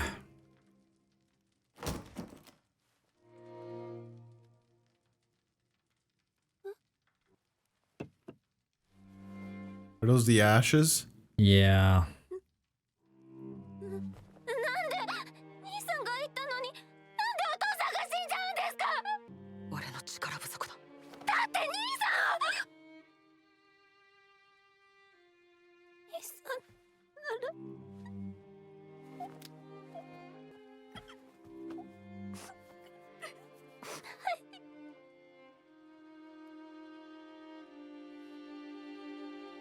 Wow, she's taking a well. Oh, Much better than I anticipated. yeah.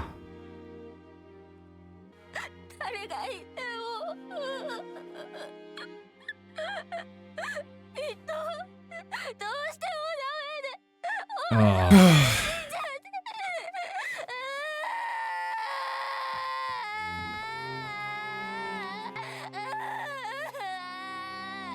That's sad, dude. Man. 剣を持つということは、心の中にも一本の剣を持っておく必要があるんだ。大切なものを守るには、心構えが必要ってことだ。What Paul said to him? Yeah. 剣を持っているからといって。わかりました。 Bro, how strong was Paul, dude? Jeez. Wheeled that around like nothing.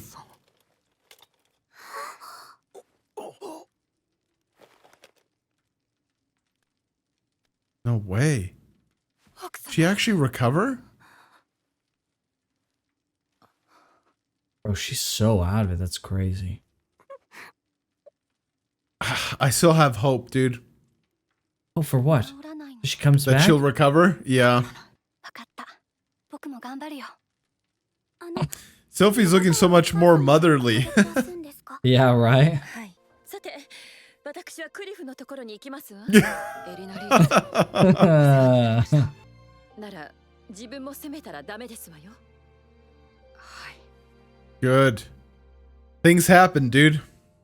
They Yeah. happen. シルフィー、ルーデウスはあなたのことを愛していますわ。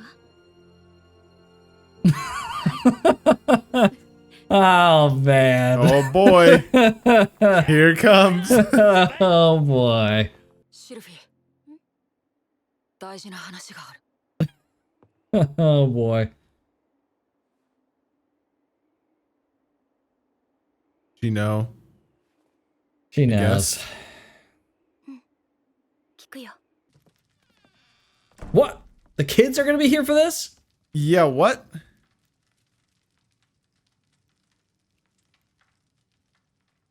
What? No. Why would you have the kids 俺は here? ここにいるロキシーを二人目の It's 妻 just- として迎えようと思って、そんな時に助けてくれたのがロキシーなんだ。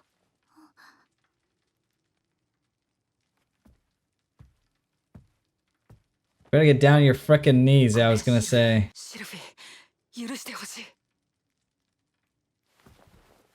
許せるわけないでしょ。 Oh, 姉 Norn. さんがどんな気持ちで兄さんを待っていたか知ってて言ってるんですか？毎日ルディは大丈夫かな、ルディに会いたいね、ルディも今頃ご飯食べてるかなって寂しそうにしてた Oh, シルフィー man. 姉さんの顔と声を知ってて言ってるんですか？それなのに女の人を抱いて自分のものにする余裕がないってことですか？ 違う。 Dang. そんな余裕はなかった。 それになんでこんな小さい子なんですか？私とそんな変わらないぐらいじゃないですか？兄さんは黙っていてください。だいたい身を引こうとしたのなら Bro, Nord's letting them have it. しないんですか？結局兄さんの言葉に甘えただけでしょ？ Kinda. そうですね。 Oh, this is a 反対され mess. ることは分かっていた。彼女を幸せにするって決めたのに。どうすればいい？どうすれば？ I think Sophie's gonna stop her. Yeah. ちょっと混乱してたけど、ロキシーさんはルディを助けてくれたんだよね。はい。でも下心もありましたので、言い訳に使うつもりはありません。 She's honest. 下心なしでって言われて Yeah. も逆に信じられないよ。 Exactly. ロキシーさんの立場でもやっぱり同じことをしちゃうと思う。 She probably would. 正直ね、僕は時間の問題だと思ってたんだ。ルディが別の女の人を連れてくるの。 Oh my What? gosh. ルディってエッチでしょ？ Oh my gosh, bro. あのね、ロキシーさんのことは Ah, true. なんと俺の尊敬する魔術師はあの人だけだって。 True, right. He would have told her all about her. だから Yeah. でも実際に見てルディが好きなだけの普通の女の子なんだって思ったら嫉妬なんて消えちゃったんだ。 What? だって僕と一緒だもん。 Oh my ノルン gosh. ちゃんはああ言ったけど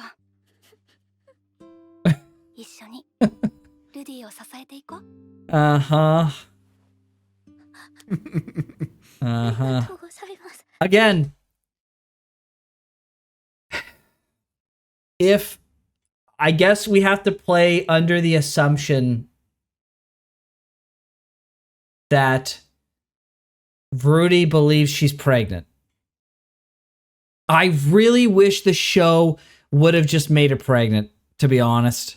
This would have been so much more believable. It would have even paralleled with his dad.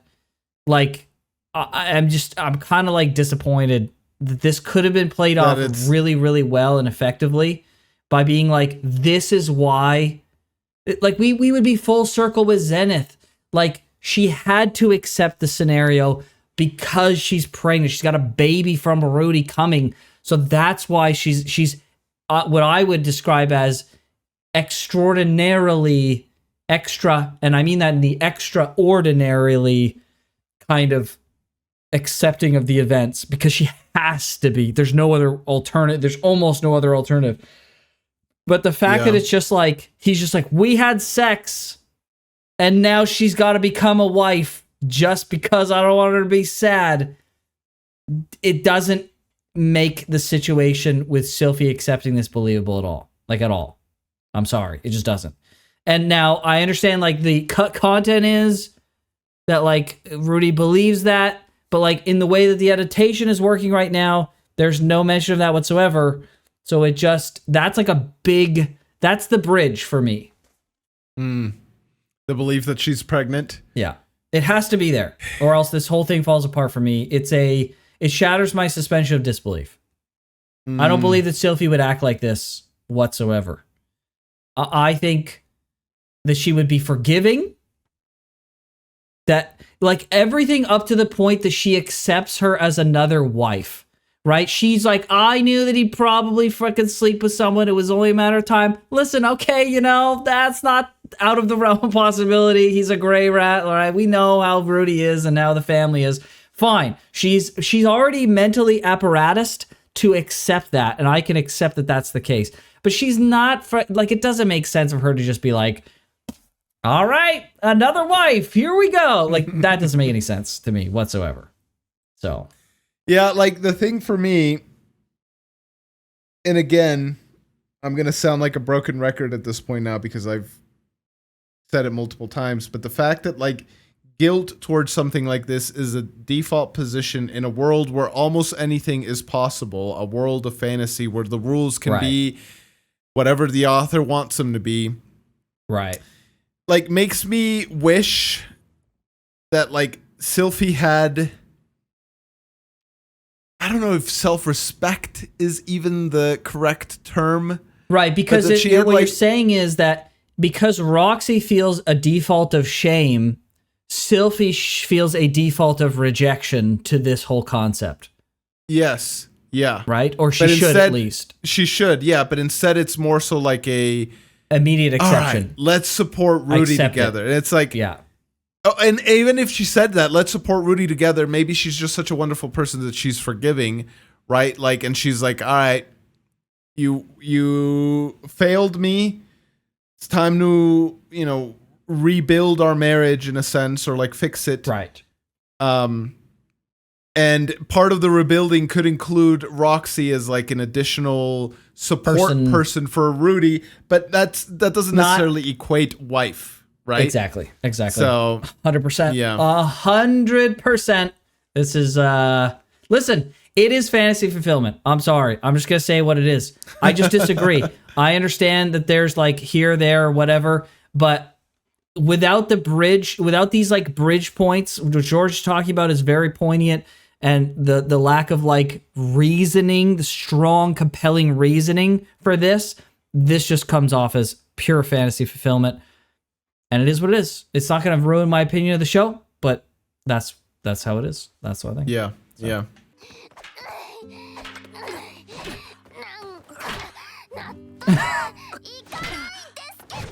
Thank you, Norn. You and me both. 正直シルフィーには申し訳ない気持ちが大きいので、出産まで待たせてください。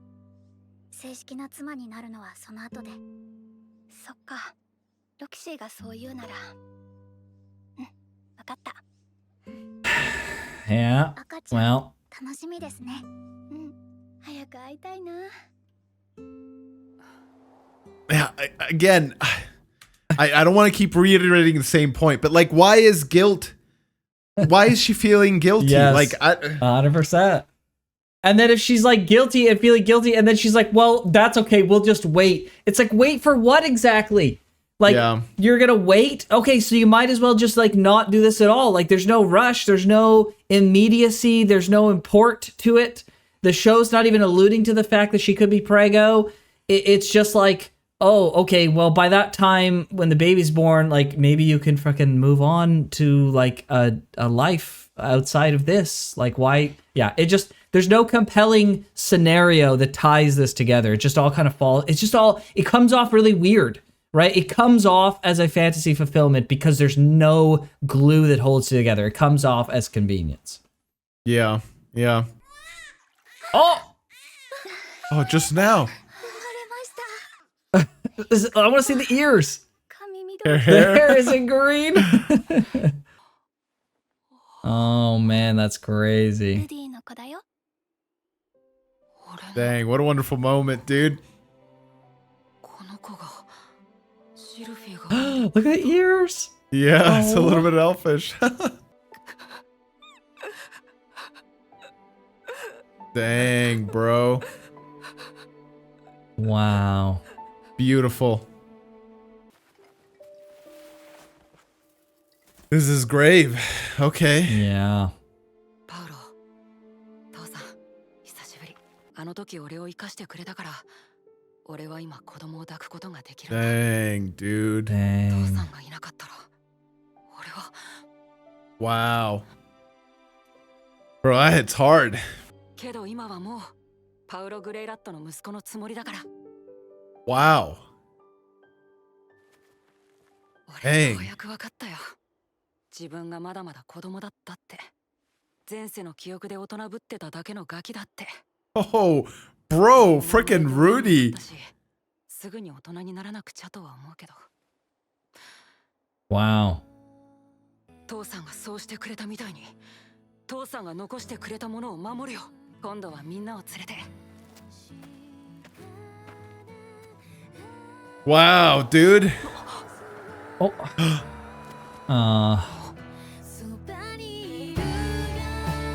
Oh, that's beautiful.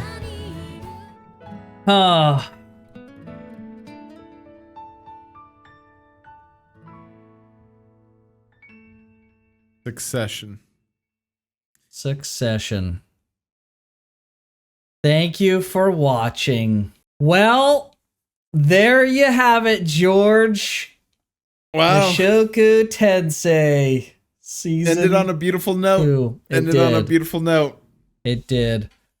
Wow. Well, I don't watch horror anime, so we're not watching season 3. Frick that. Yeah, no, it was good. The show surprised me in a lot of ways. Same. The character development was really, really good. Obviously, we don't agree with this part right at the end, but I mean, like, it's a small blip on the radar of what is an overall phenomenal show. So, Yeah. yeah. Yeah, I mean, I am surprised at how much I enjoyed it. It was really, really, really good. Very real, very raw human emotions. That at the end there where he was like holding his baby and then he went to tell his dad about it. I mean, not exactly literally the same, but I mean, I went through a very similar thing as well. You know, you got to go to your dad's grave and give the updates and stuff. Yeah. Yeah, it was beautiful. It was a beautiful scene.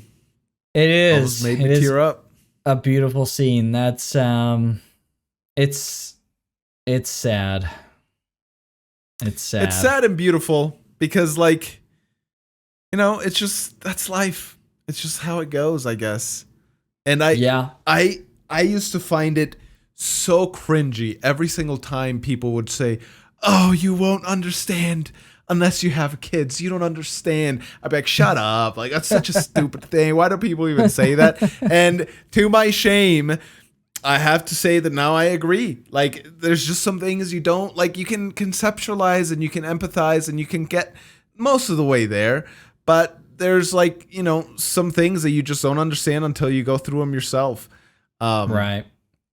And so as much as my old self would be cringing at me for saying something like that, like, yeah, like once you hold your baby and you realize like, oh, this is mine. Like, this thing, this life is like part me, and I'm going to get to see it grow and like rear it and become its like mentor and friend and father, really, which is like the amalgamation of all that, like protector, like all these things. It just like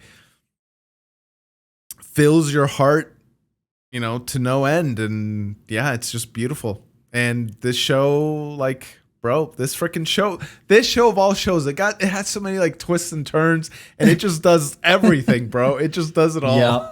Yeah, it really did. It really did. It did a good job. I wrote it off the first time. And obviously that was a mistake. It obviously was much better than I thought. Now, it didn't get into the things that I like the most about it. The things I liked the most about it were the in-depth magic stuff. That was the thing I liked the most. But it did a lot of things that I didn't expect, and in some of the best ways. And so for that, it was great to watch the characters evolve and cheer and root for Rudy, and, you know, despair when he was an idiot and he made mistakes, and celebrate when, you know, he made the right decisions. So yeah, it's great to have characters have ups and downs like that. So I think overall it was an incredible series. Do you think that he should have listened to the man god?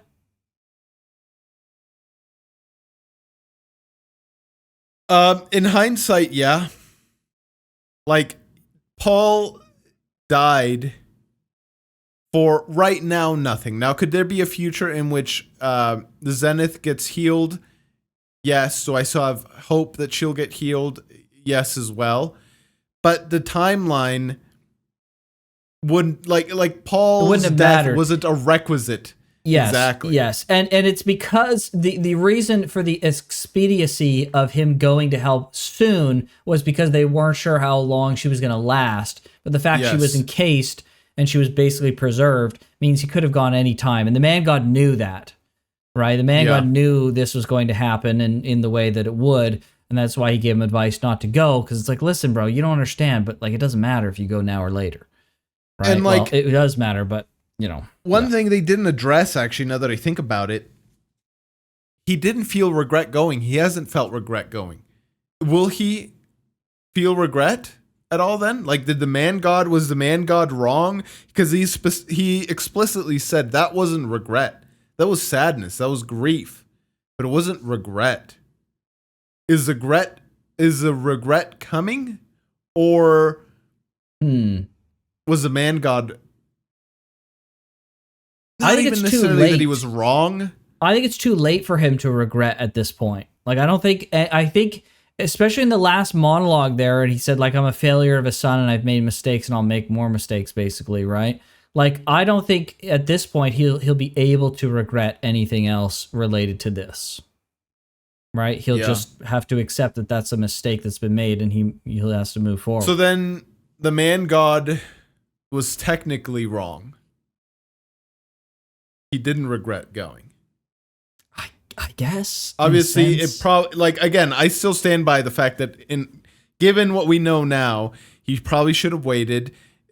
You know, how that materialized, like we said, would he have brought Cliff or Zenoba or additional people?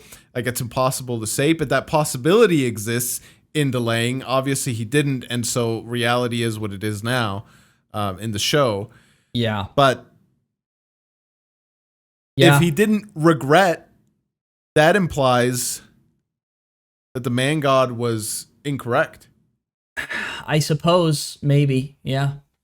Yeah. Right? Is that like is that like a deeper thing, or am I reading too much into it?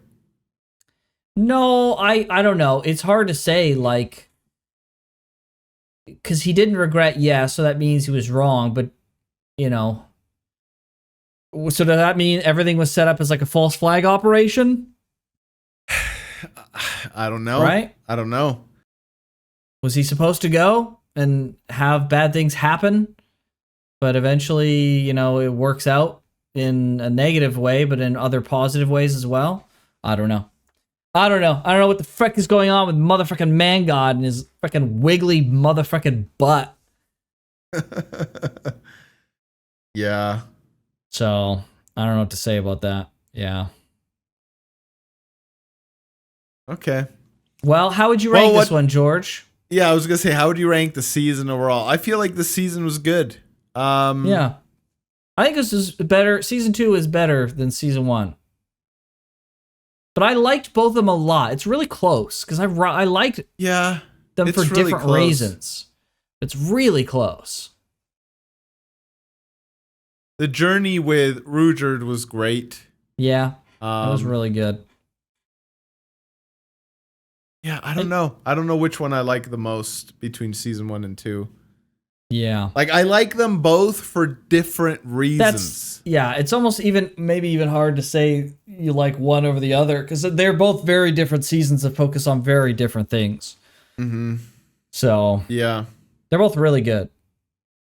Yeah. Would you, if you could rank this in your top 10, you've basically only seen 10 anime at this point, but how would you rank this if you could? Or give it a number? Oh boy. That's hard.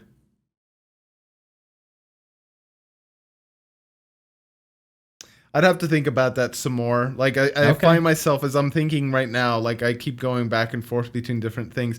What I will say about this show is that this is the most human of all the shows that we've seen. True. And it's like, one thing I enjoy a lot is seeing a character's ascension or downfall, right? They can either spiral upwards or spiral downwards. And I don't know what it is, but I greatly enjoy that. I think it's because I can see lessons in my own life, and I can almost think of him like, I think of the characters almost as like a cautionary tale or a good emulation in a sense, right? There's this, I forget, there was like a director, he was a movie director, and I also forget his quote, but it was something that I read a while back and it stuck with me. Obviously, the actual quote didn't stick with me, but rather the message is what stuck with me. But it was something along the lines of the best debates in the world will convince nobody. If you want to convince somebody, tell them a good story, which is like so true. There's this, I haven't read it. I've like read synopsises on it and like other people's kind of like YouTube essays and articles on it, and it's on my to read list. But there's this book called A Hero with a Thousand Faces by Joseph Campbell, and he basically was a not archaeologist. What's like the doctor that are like scientists that studies cultures? I forget what it is. Don't know. I forget what his exact profession was. Maybe it wasn't even that. But essentially, he went throughout all sorts of different cultures that, you know, maybe didn't even have any contact with each other. And he wrote an amalgamation of stories. And he has said he basically mapped out the common theme, the common beats in like every single story that's like ever told that can be identified as a story. And like all of them follow generally the same route. Now, how they get from, you know, major pillar to major pillar into what makes a story like varies, and that it makes it interesting and all that stuff. But his argument essentially was that all these stories are all just part of the same story told in a different way. And like there's been essentially extrapolations on that, and maybe he even makes this argument in his book. Again, I've only seen like retellings of it, but that there's something deeply ingrained in the human psyche where like stories, as entertaining as they are, served a purpose in early cultures as they were, you know, arising. And like it's like just kind of something that's ingrained in our DNA. And I don't know, maybe I'm more affected by that, or maybe I'm a normal amount of affected by that. I have no idea. But like stories really speak to me, and I'm a big fan of stories. Sure. Well, as a guy who literally skips most of the story in most video games that I play, I mean, maybe either one of us is abnormal. Possibly. Maybe both. Maybe we're both on the abnormal sides of the spectrums. Yep. Or of the spectrum. But yeah, so like this was a very, very human story, and there wasn't any moral ascension or moral downfall. It was just like obviously there was growth. Right. Don't get me wrong. It was more human, right? Than like, telling the story of someone's ascension or fall, right? Yes. Like as much as I love Vinland Saga, I don't think that level of pacifism is attainable for 99% of the population. I feel like you got to be an exceptional human being to get it, which I believe, like if literally everybody was like Thorfinn, sorry, spoilers if you haven't seen Vinland Saga, I apologize for that.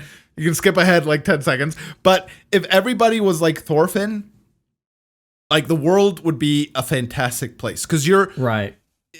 People confuse pacifism often with like cowardice. But like Thorfinn is the courageous side of pacifism. Right. He's taking the harder route.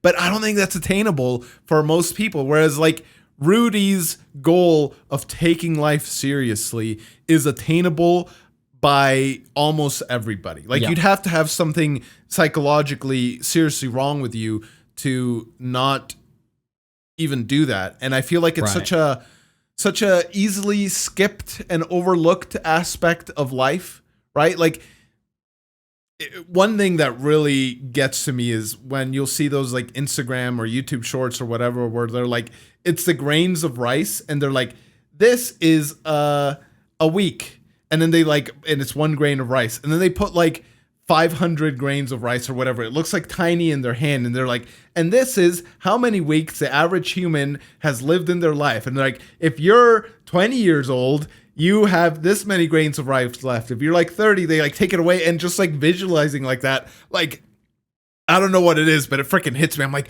bro, there's not a lot of time left in life. What have I done with my life? And I'm happy with all that I've done with my life. But it's like always like, am I living life, you know, to the fullest? And like, I like the framing of Jobless Reincarnation. It's like, what does even living life to the fullest even freaking mean? It's such a like, I don't know, vague statement, but like living life seriously to me feels a little bit more grounded and a lot more attainable. And yeah, it was a very human story. And so where do I put it in my top 10? This is my long-winded freaking... it's definitely my top 5, I think, right now. Where in that thing I put it, I don't know. Like everyone's going to want to know, George, is it above ReZero? That's what everybody's going to freaking ask. Oh, is it above? Because those two series butt heads all the time for whatever freaking reason. I don't know why they've decided that those two have to compete, but that's like a big freaking thing that people are going to ask. Yeah, I don't know. Like, I like the more human elements of this story than ReZero. ReZero is a little bit more like fantastical, as much as it has also real human elements in it as well. But also, like, there's less tasteful elements in this story that are absent in ReZero. Well, I guess maybe not totally absent, right? But absent in ways. Sure. Yep. So I don't know. I've always sucked at making those like ordered George, lists. pleads the fifth. He doesn't know. It's fine, everyone. That's funny. Yeah, I don't know. I don't know. Yeah, I don't know where I would put it either, to be honest. So I can't really blame you. I mean, would I put this in my top 10? I've seen a lot of anime, bro. It's hard to put anything in the top 10 at this point. I don't really have a top 10. I don't really believe in a top 10. I believe in a favorite. I have a 1 favorite, and I don't really have a 2 favorite. I just don't really do that, I guess. Maybe I do in some ways, but right now, my current mood is I just don't. Like, I have my favorite, and I don't love to rank the other ones. Like, Dark Souls, my favorite video game. What's number 2? I don't fucking know. Like, I don't know. There's a lot of really good ones. It's just like, here's the best one, and then here's the, like, all of these are amazing. I recommend you have to play them. Amazing, yes. Right, yeah. So, would I put that in that cloud? Listen, I like this show, and I think the character development stuff they've done is beautiful and fantastic. You could even say that I give it, in that aspect, a 10 out of 10. But when it comes to specifically what I want in an anime, it doesn't have the things that 10 out of 10, maybe in a general statement, a 10. But for me, it's always going to be, that 10 will be capped at an 8. Because while I like it and I enjoy it, it's not something that, like, hits me at my core, right? Yeah, you could say that it's like an objective as one could possibly be in matters of, you know, taste and storytelling. Like, objectively, you could say, okay, that's a 10 out of 10, but subjectively, it's like an 8 out of 10. It would be like, it would be like saying, like, well, George, this romance anime was a 10 out of 10. It was literally the best execution of romance you could possibly imagine. So why isn't it your favorite anime of all time? It's literally perfect. It's like, well, because, like, for me, the best romance ever will only come up to a 7. Like, I just don't give a frick too much about romance, right? And while I'm not saying I don't give a frick about the character development and stuff, because I really enjoyed it, I liked it a lot, the things that would make a show perfect for me were the things that were focused on the least in the show. The things that brought me into the show and got me curious were the things that they focus on the least, which is the most disappointing aspect of the show for me.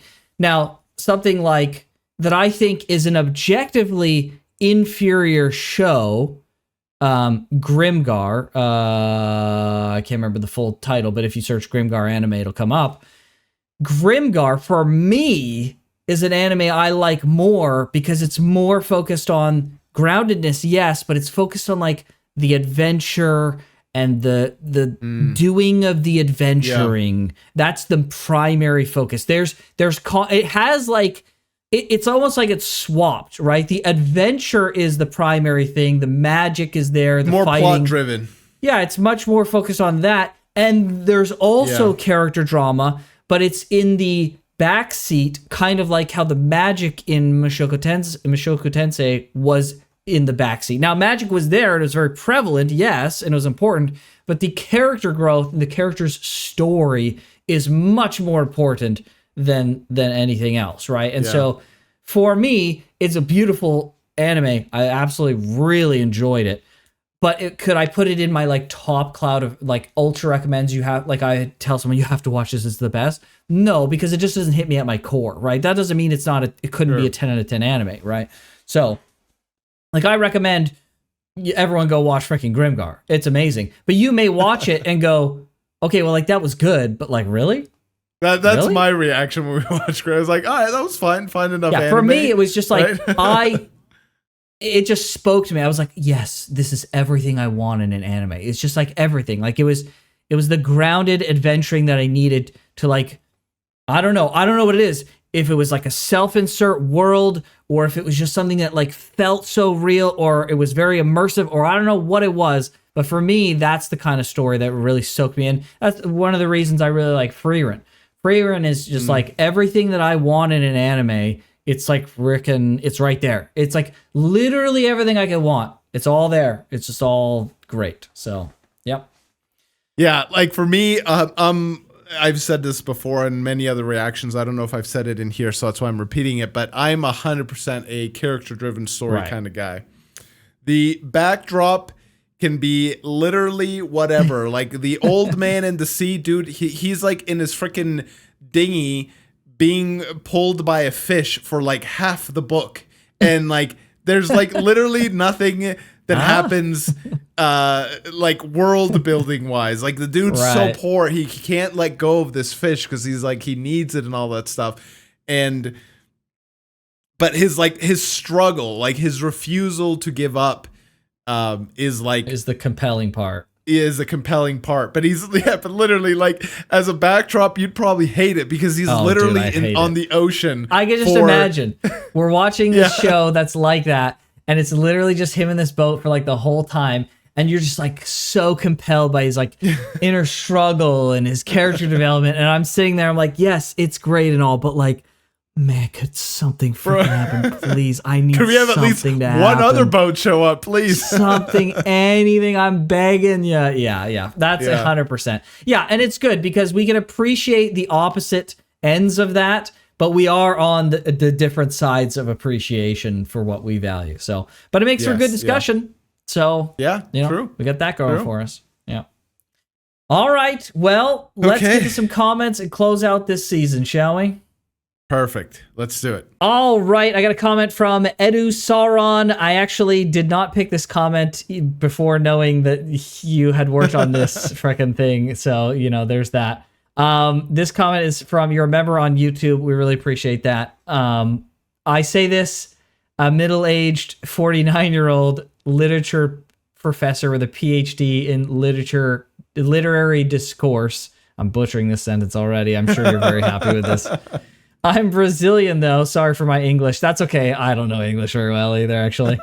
When I read the Mushoku Tensei novels years ago, some stuff surprised me a lot. It's very deep. Yes, they do a great job. It's surprising is a great way to put it. It's surprising how well they pulled it off, and it's probably even better in the novels.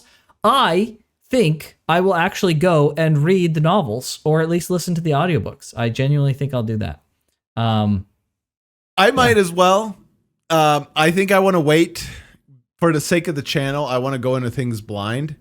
Maybe my opinion will change. I'll be very clear. I'm going to read up to this point in the novels. I'm not going to read I see. Yeah. That's actually a pretty good. Yeah. That's actually not a bad approach. Actually, I might do the same. Yeah. My to be read list is giant. It's like as big as my games that I want to play list, and it's like ever growing. And literally the only way I do it, the only way I've found out how, is like to append things at the very bottom and just keep adding, and eventually I'll get to it. So when will I get ever to the Jobless Reincarnation? We'll see. I got freaking Dude, there's not enough time, man. There's not enough time. I looked at my Steam wish list. This is a bit of a tangent, but I looked at my Steam wish list just recently, and I realized that there was 372 games on there. And I was like, when did this happen? I feel like it was at 100 not that long ago, but I don't know when it ballooned, but there it is. Yeah. So there's never enough time. There's never enough time. That's the end of it all, really. So very good. Thank you, sir. Oh, the reason I picked this comment. Yeah, we got distracted there for a second. Yes, So, Edu Sauron, you're saying that you're a PhD in literature discourse, and you're here in our comment section supporting our channel. So what you're saying is that we have PhD level reactions. That is the only way to interpret that. That's the implication, dude. That's right. We have PhD level reactions because of the implication. Yes, George. Very good. Thank you very much, Edu Sauron, for the comment. Very good. Very good. Obrigado. Muito obrigado, Edu Sauron. Thank you in Portuguese. You get to speak Japanese sometimes.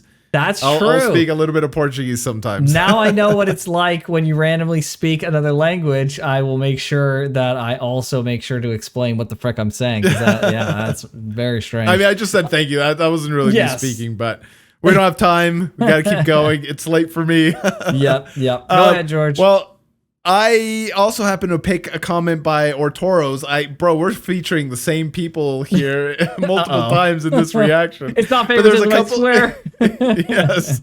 This is just how it happened to be. Just a couple things that I wanted to point out. This is a giant comment, as you guys can see. It's freaking long. It's huge. But we won't. I won't highlight all of it because there's a lot here. But there's two things that I want to highlight. First off, happiness is such an interesting concept. Let's imagine he takes a cat girl as a mistress, and Sylphie will be okay with it. Sure, he may be happy because he has 2 girls in his hand. But let me just ask one simple question. Will he feel guilty for his actions? Will he think that Sylphie deserves better and her happiness has been sacrificed for his own? Is this really the correct path for him? I'm not going to keep going the whole thing, but the whole, like, what is happiness conversation is something that I tried and I probably didn't do a good job. I don't remember if it was last reaction or the one previous at expressing my thoughts on that. But like, yes, he could be just like a pleasure seeking kind of guy his whole life. Is that a type of happiness? Sure. Like, I could see an argument in how it is. Is that like the best kind of happiness that exists out there? My response to that would be no. And then in addition to that, like, I feel like there's not that happiness isn't something to achieve, but like life, there's more to life than just constantly seeking happiness. Because I feel like that leads you down a selfish road and you end up sacrificing the very thing that you were seeking, which is happiness. I feel like when you try and live a more complete and more fulfilled life, happiness is a byproduct. But when you're seeking life only, or seeking happiness only in your life, you oftentimes fail to get that. And that's kind of what I wanted to say a few reactions ago, and I think I did a terrible job, so this is a great opportunity to kind of explain myself a little bit better. And then the other thing is to some of the content in a couple episodes ago, which is that I'll just read the part here. The only thing you should know from the skip content is the fact that there was an ambush and a fight between Rudy's group and some bandits. He was traveling together with some merchants and mercenaries, and because Rudy has a principle not to kill people, he hesitated. This cost one of his party members' life, and he has a lot of inner thoughts. He still didn't kill a single person, but the fact that his moral made one of the people he became comrades with lose his life weighs heavily on his shoulders. I didn't know that Rudy had that like stance to not kill people. Yeah.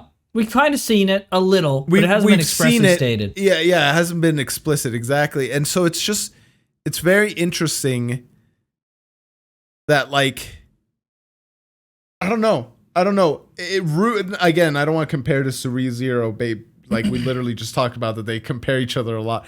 But like, Subaru's initial reaction was like, bro, I'm going to like treat this as a video game. And there was a little bit of that from Rudy, but I feel like less so. Like Subaru was dissuaded of that idea from the get-go. But if he hadn't been, I wonder if he would still be trying to approach this kind of video game-y, kind of the stuff. But Rudy, I feel like he did that less, and it's interesting to me that he's still as scummy as he was and as faulty as he was. As morally bankrupt in some ways that he was. Yes, he like still had came in here with a code, right? And he didn't treat this as like a video game. He, even maybe unbeknownst to him, started treating this much more seriously than he realized. And yeah, I just feel like that opens up Rudy's character even more than we initially knew. So, yes, indeed. All right. Well, thanks everybody for frickin' watching. This is the lowest view series that we're doing right now. But you know what? We don't do it for the frickin' views. We do it for the content. We do it for the love of the game. Or yes, I mean the content. That's right. Yes, both of those things. We do it and we do it for, honestly, for everyone who's supporting the channel. For those few who are watching, and especially for those who are supporting us monetarily, like that helps the channel go and watch these kind of series. So we really appreciate that. It's been a great journey. we're really appreciative of all the like comments and support and conversation. And just like, I feel like especially around this one, there was a lot of excitement around Re:Zero, but I think around Mushoku Tensei, there was a lot of good, not to say there wasn't good conversation, but there was a lot of, I felt like appreciation and conversation that happened in Mushoku Tensei, that we were just really kind of taking the time to understand it. But I guess people felt the same way in Re:Zero. I don't know. I'm appreciative of people's appreciation of us watching and covering the show in a thoughtful way. It really makes me feel like when people see that we're respecting the source material and then they express their appreciation for that, it makes me then want to give my more appreciation to the source material. It just makes me appreciative of the whole process. So yeah. I've said this on Discord a few times, and even to some individuals specifically. But the fact that what we're doing here is an anime reaction isn't lost on me, and I'll probably repeat myself multiple times throughout other anime. And there is like a part of me that feels kind of silly, like trying to take an anime and like dissect it and take it apart and try and study its themes. But this show and many of the ones that we've watched have been like deeper than I initially would have assumed. And I feel like it almost does a disservice to the source material to not want to engage with the themes, right? That the author's done such a great way of crafting. And so, a story is a story regardless of the medium, right? And exactly. To respect the story enough to not belittle it for its medium, I think is the most important facet.